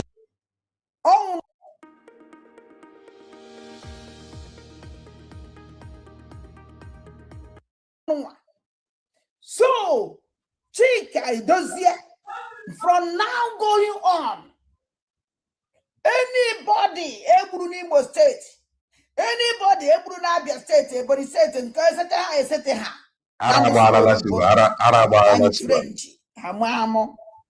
Vitamin C. Accountable. Chika Dozie, let me ask you a question. How many people remain? Only hold God accountable. Na massacre, a massacre and them mother. Na no kigwe. Only hold God for accountable. Na massacre, a massacre na Anambra. Massacre, a massacre na Enugu. Massacre, a massacre na Ebonyi State. Only be hold accountable. Na bana eji fighter jet bana to bomb na egwu ndị mmadụ. Chike Dozie bụ the head of POS terrorist organization. Ajago parangi emanu nyiri ụmụ ịnọ. Over just only 1 second.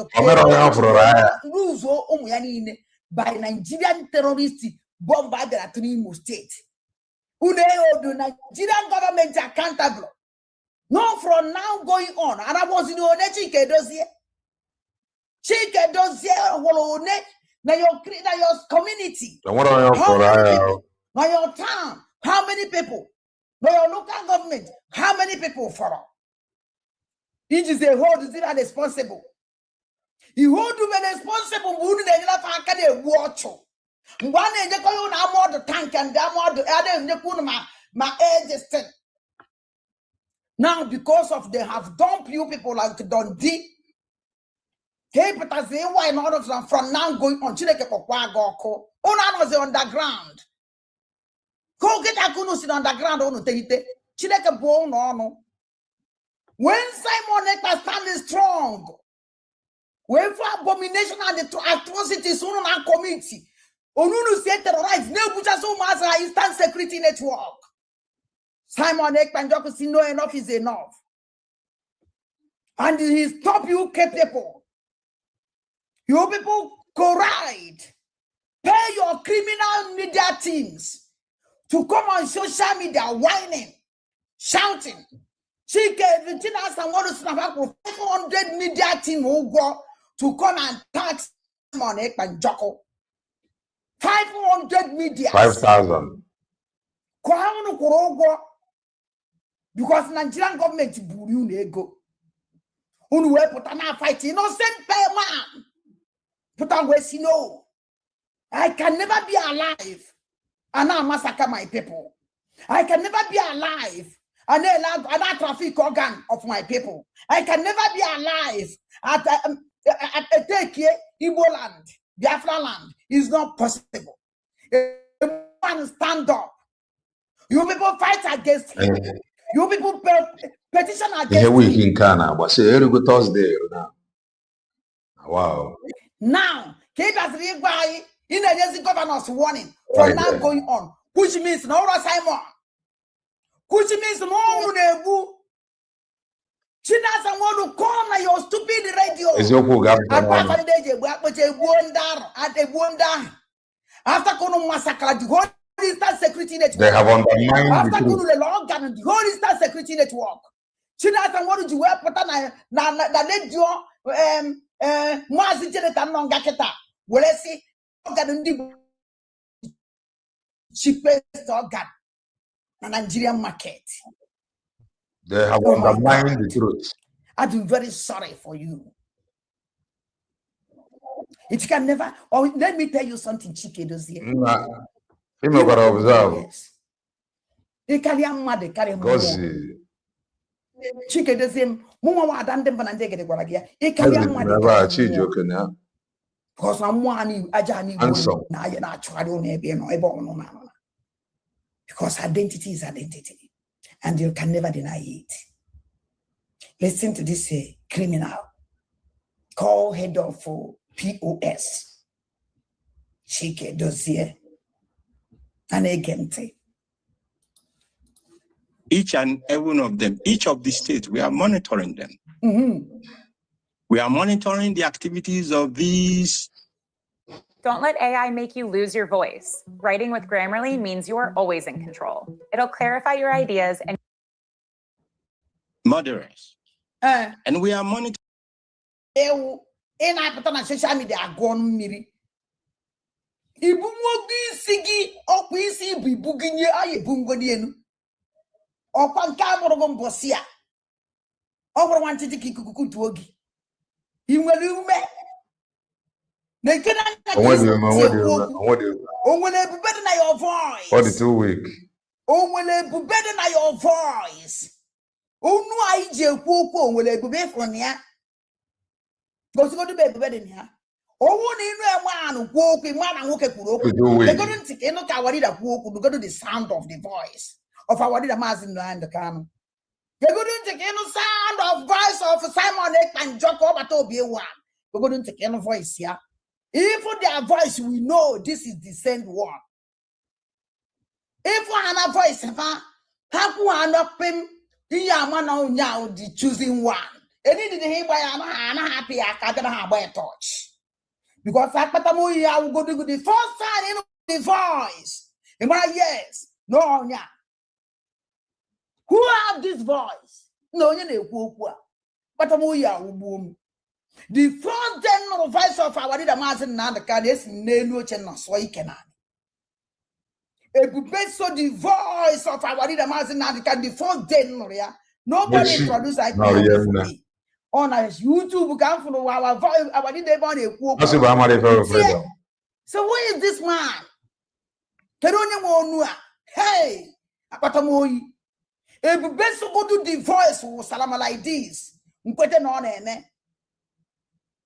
the sentence Simon and Joko. Nobody introduced me to him.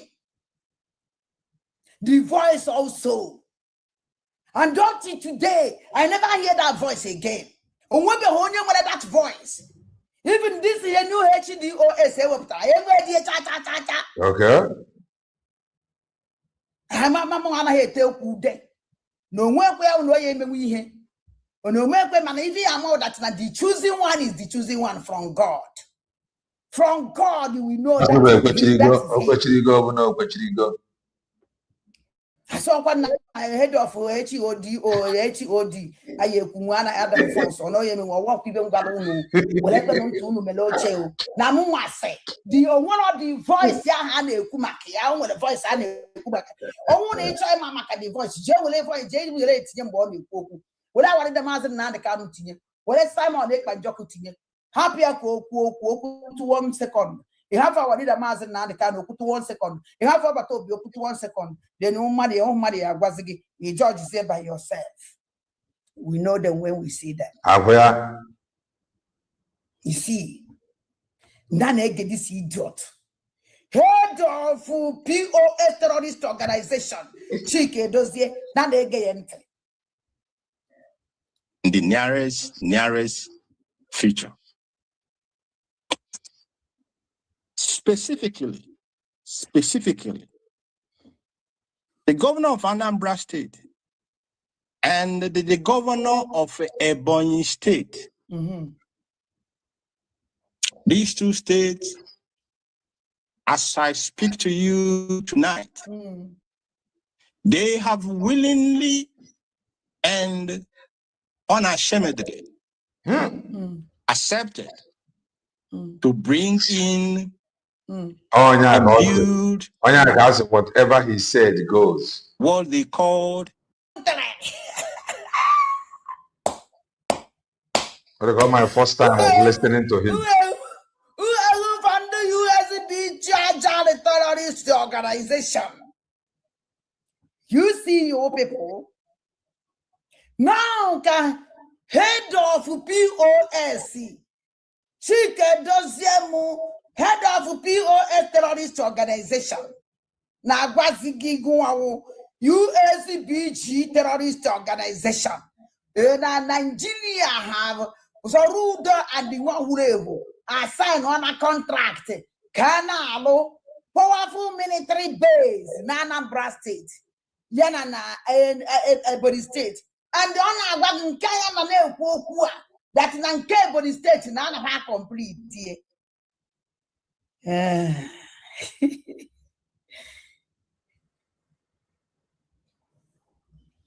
Nane gente.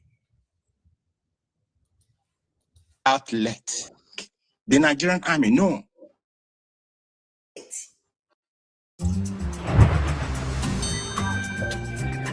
When you're on holiday and book.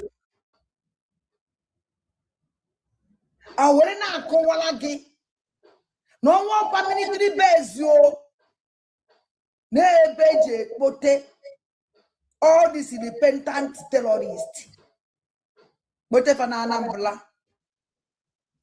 Bote fana Ebony State. But these criminals, while I have a instant security network. Okay. These criminals, while I have to protect our land. This is instant security network. We are protecting our land. But against the flag, after 5 good years, these criminals are underground. Kachike don't serve the head of POS terrorist organization. There's a waggy, their achievement. How with it? After 5 years underground. Now let's go underground after 5 years. Achievement under 5 years underground. Kachike does the now the achievement una frani terrorists are in the gondi. Now the achievement una achieve powerful military. called the military, this thing, Anambra, the governor of Anambra and the governor of Ebony State have signed a contract with the Nigerian government. Kanola Gani base, Anambra State and the Ebony State. That army base I have worked in Kedeba, don't get bad, no, the army base, Ebe Budata, the Pentant, the Puku Halamo, and the Lipigantan, the Iswap, all these terrorists, Eba Keye Budata. So, this chicken doesn't mean ever now goes in on. The achievement over 5 years on the ground. The achievement over 5 years on the ground. Achieve this idiot. Never now groge. Oh, if after 5 years, DOS are wise. Yes, the doors are wise. How?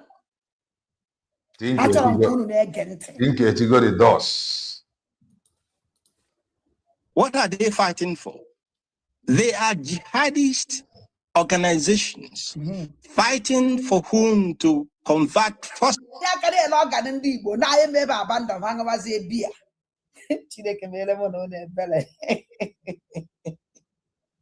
Now, this idiot to whatever stand there, it was achievement for good 5 years. Now, anybody now facilitate, he bring a foreign terrorist in our land. Never you hold that person accountable. Now, I just say, Muchike, those the head of the terrorist organization. Accountable. They are strength about social media. Now, was Simon Epanjoko? If you don't know what he fed about. Oh my God. Or was it to the Yahoo? Or was it in Finland? Let me tell you something. I can't see only Abun, no, I don't go on. Now, Chike does them a diagonal go. Because some of you friends you work at this program. You work at this program that's now, oh, that's no nobody for this man who could ever. Man that's na Navago Kuno, Naha Sego Pakao, Navago Kuno. They have finished their job. Now, if they are physical flying terrorists. Malana Mala, that never could their member that everyone never kidnap almost school. Now, if I just say, but no, another distance. So now they Mezuna Fafa. Uncle Kwame, the new head of the HOD. My brother, Mazi Christ. I don't remember again. I be on social media. I be on social media. Watching us and go like my watching us. No.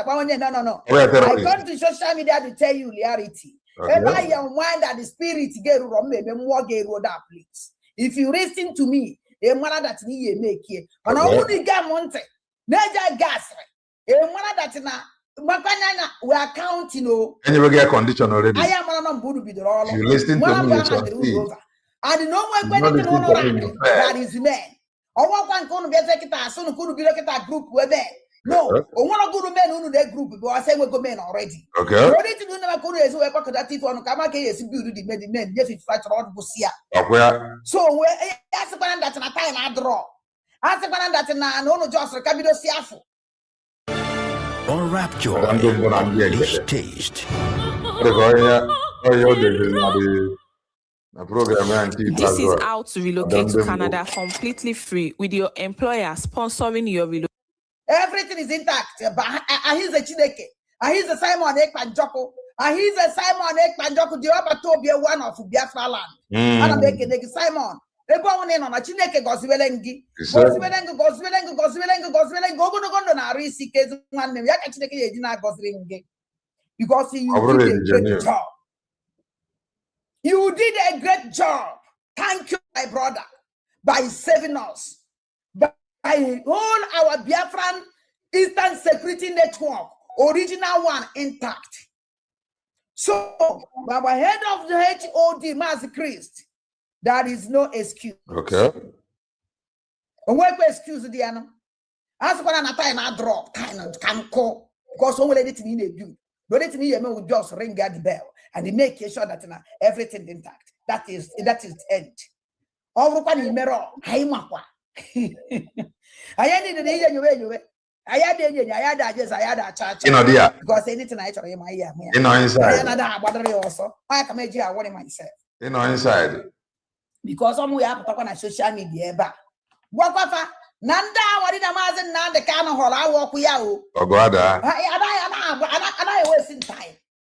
With the speed.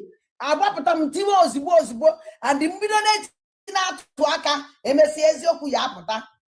So, I would require a patch by Yazo, or look at my bank or looking to lose more life again. That's really. You people don't to stop. You people don't to delay. There is no time. I will tell you the reality. And I'm a joke with Jido for who am when me les alarm. I see it so. And the money be do. None ege quante.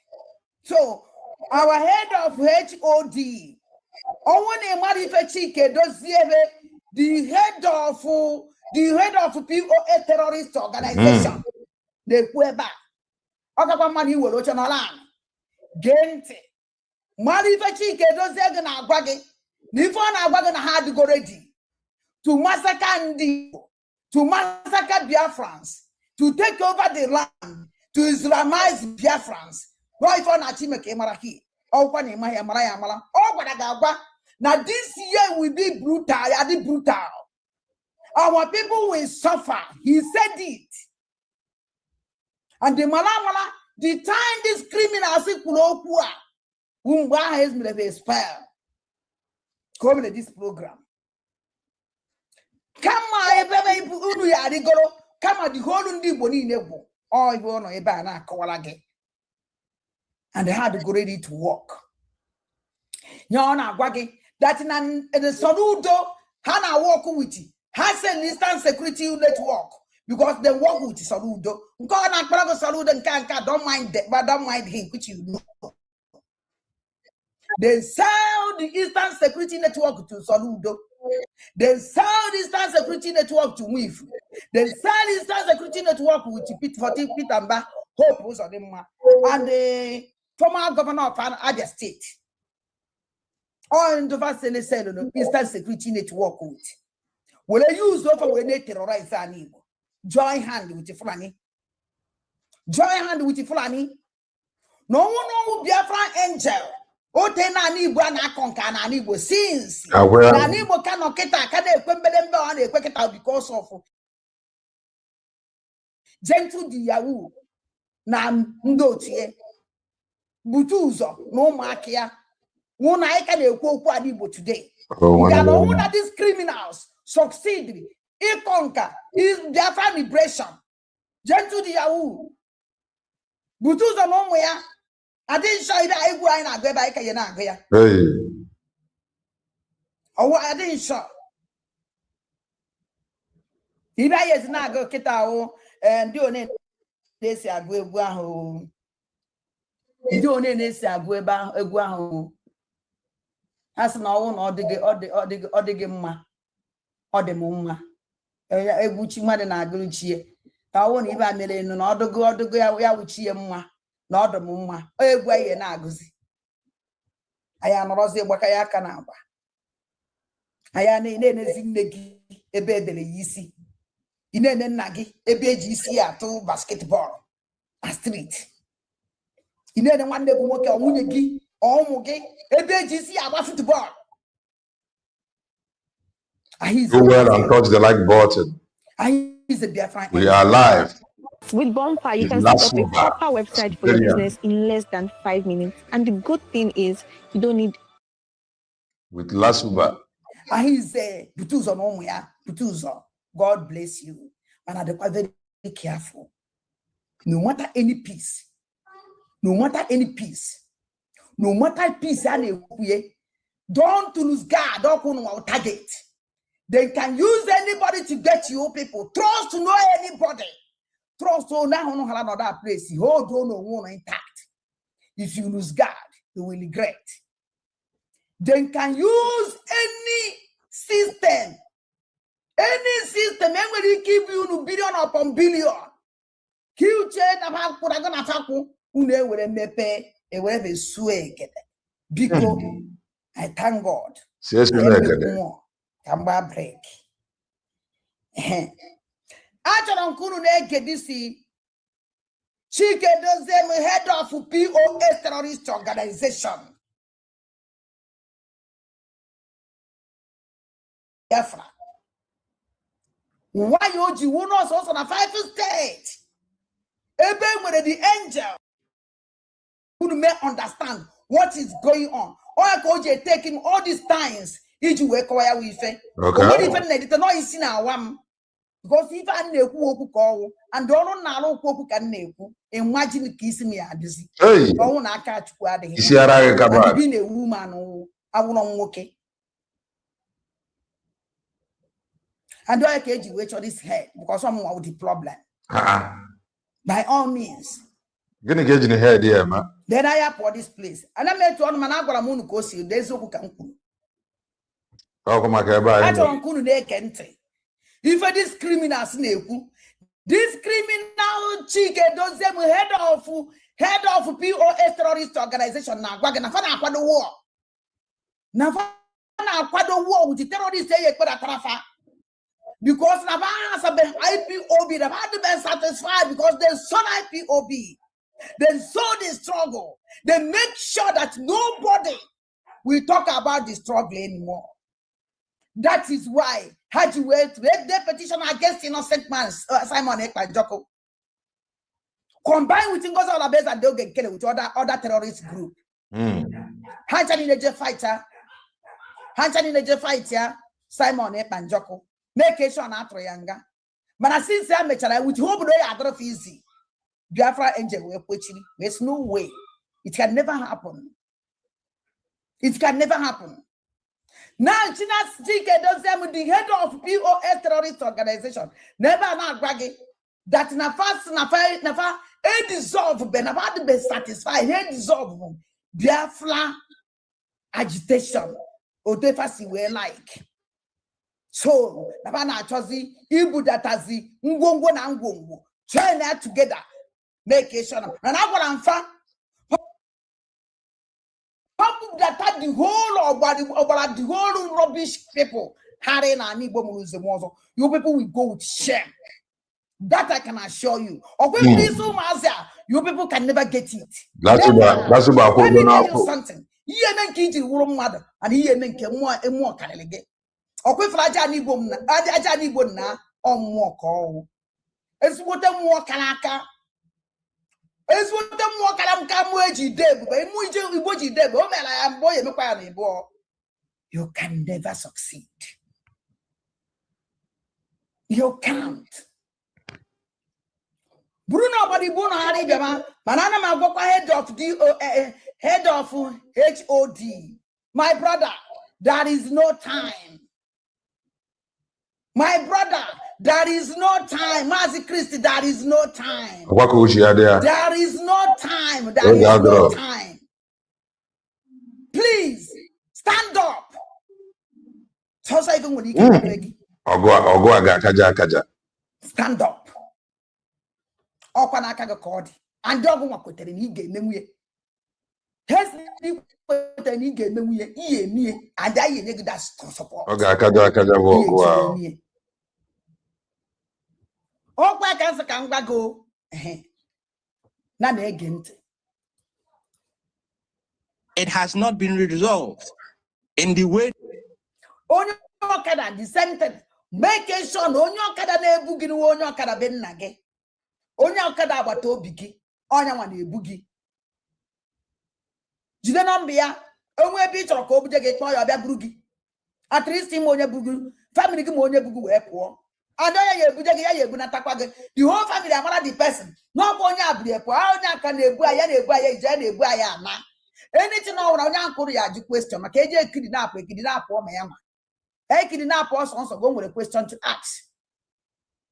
And okwu ka na agwu ni ifa. And they could go me here before. When I don't say anything gathering. Moko unu neje manko wanyi unu neje akwamozu n'ime abia do no 100 ana.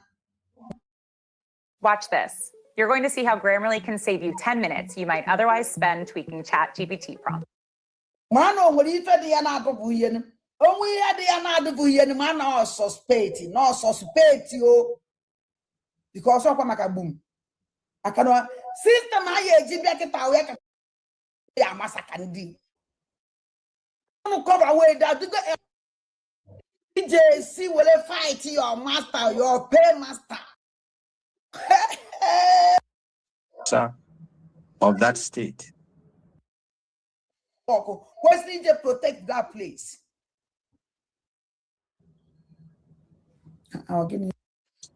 They were handed over to the police.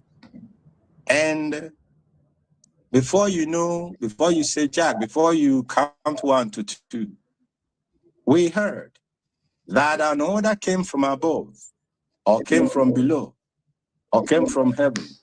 It doesn't matter.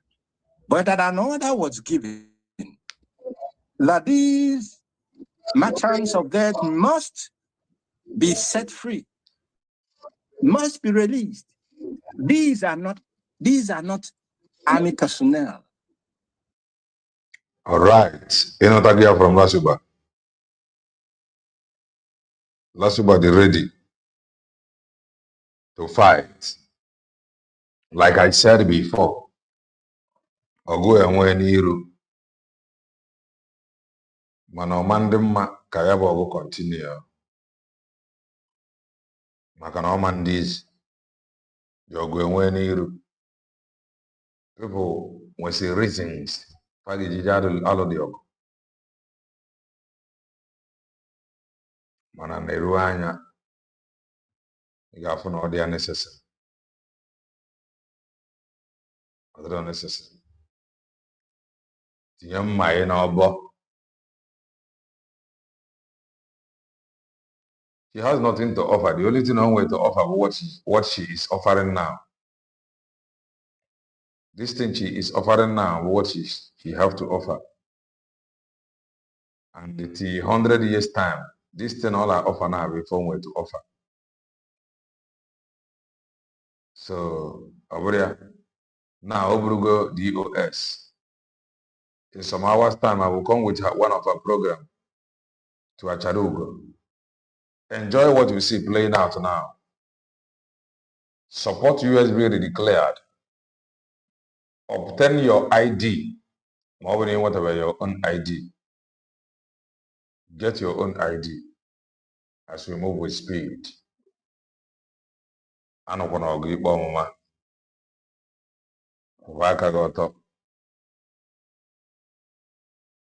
So that God will have mercy on you. I will not like to open the studio because somebody found out Baba Suba. If you enjoy what you have, I'm not doing welfare. I'm not going to say for our family there. Before now, hopefully the lawyer Chancharaka. And I told her name was welfare. Some people doubted it. But I think now when the people are confirmed of the truth, that I am free. What waste was earlier that I have no job. As if loyally feed my family. Maybe your name and nobody room. Or feel your man over she in America. Nobody room, dear. I'm on my banner in Mundi. And the Omazim. But it is where I go ahead. Pray for Mazeb and Joko. If you are around Finland, or William whatever, stand in solidarity with him. August 4th, 5th, go the court case. Amaka marry all of us of truth. Amaka marry all supporters of truth. Oh, Nekes Yoku before trying this far. Chinedu, Amaka marry. You will never know lack. All lovers and supporters of truth will never know lack. The mighty hand of Ezechiel will deliver us on that evil day. May we prosper and succeed. The evil in the womb of time. Miscarriage, abortion is their portion. We shall succeed in all we do. Maybe his son has finally joined maybe at least in Kia or the kind of book on now. I will not join BLA. I would not under ESN now. So I want to join us in some hours time as we continue. I ain't got no question to I know Chukwu ga-eme amara. Chukwu onye amara ga-ezite amara. Chukwu onye amara ga-eme amara. Nwanne anyị nwoke tịkpa njọkwa apụta. Chukwu ga-emere anyị amara. Chukwu onye amara doo biko mere anyị amara. Mere anyị amara. Gọzie ya bụ nwa amadi nye ya arụ ike nye ya ndụ. Gọzie Maazị Nnamdi Kanu nye ya arụ ike nye ya ndụ. Gọziere anyị ndị isi anyị niile. Ndị na-arụ ọrụ ọma na njem a. Ndị meanere well for us all. Chukwu abịa ma gọzie fa. Lee Dr. Ngozi Orabeeze gọzie ya gọzie ndị niile ya na-arụ ọrụ. Onye ọbụla meanere well for this course. Chukwu abịa ma gọzie fa. Mana onye ọbụla meanere well, we do know there were consequences when men undermine the truth. We do know about heavenly immigration border control. But these two serpents, Ezechiel is going to bruise their head. With that, join us in some hours' time as we continue. Stay blessed and bye for now.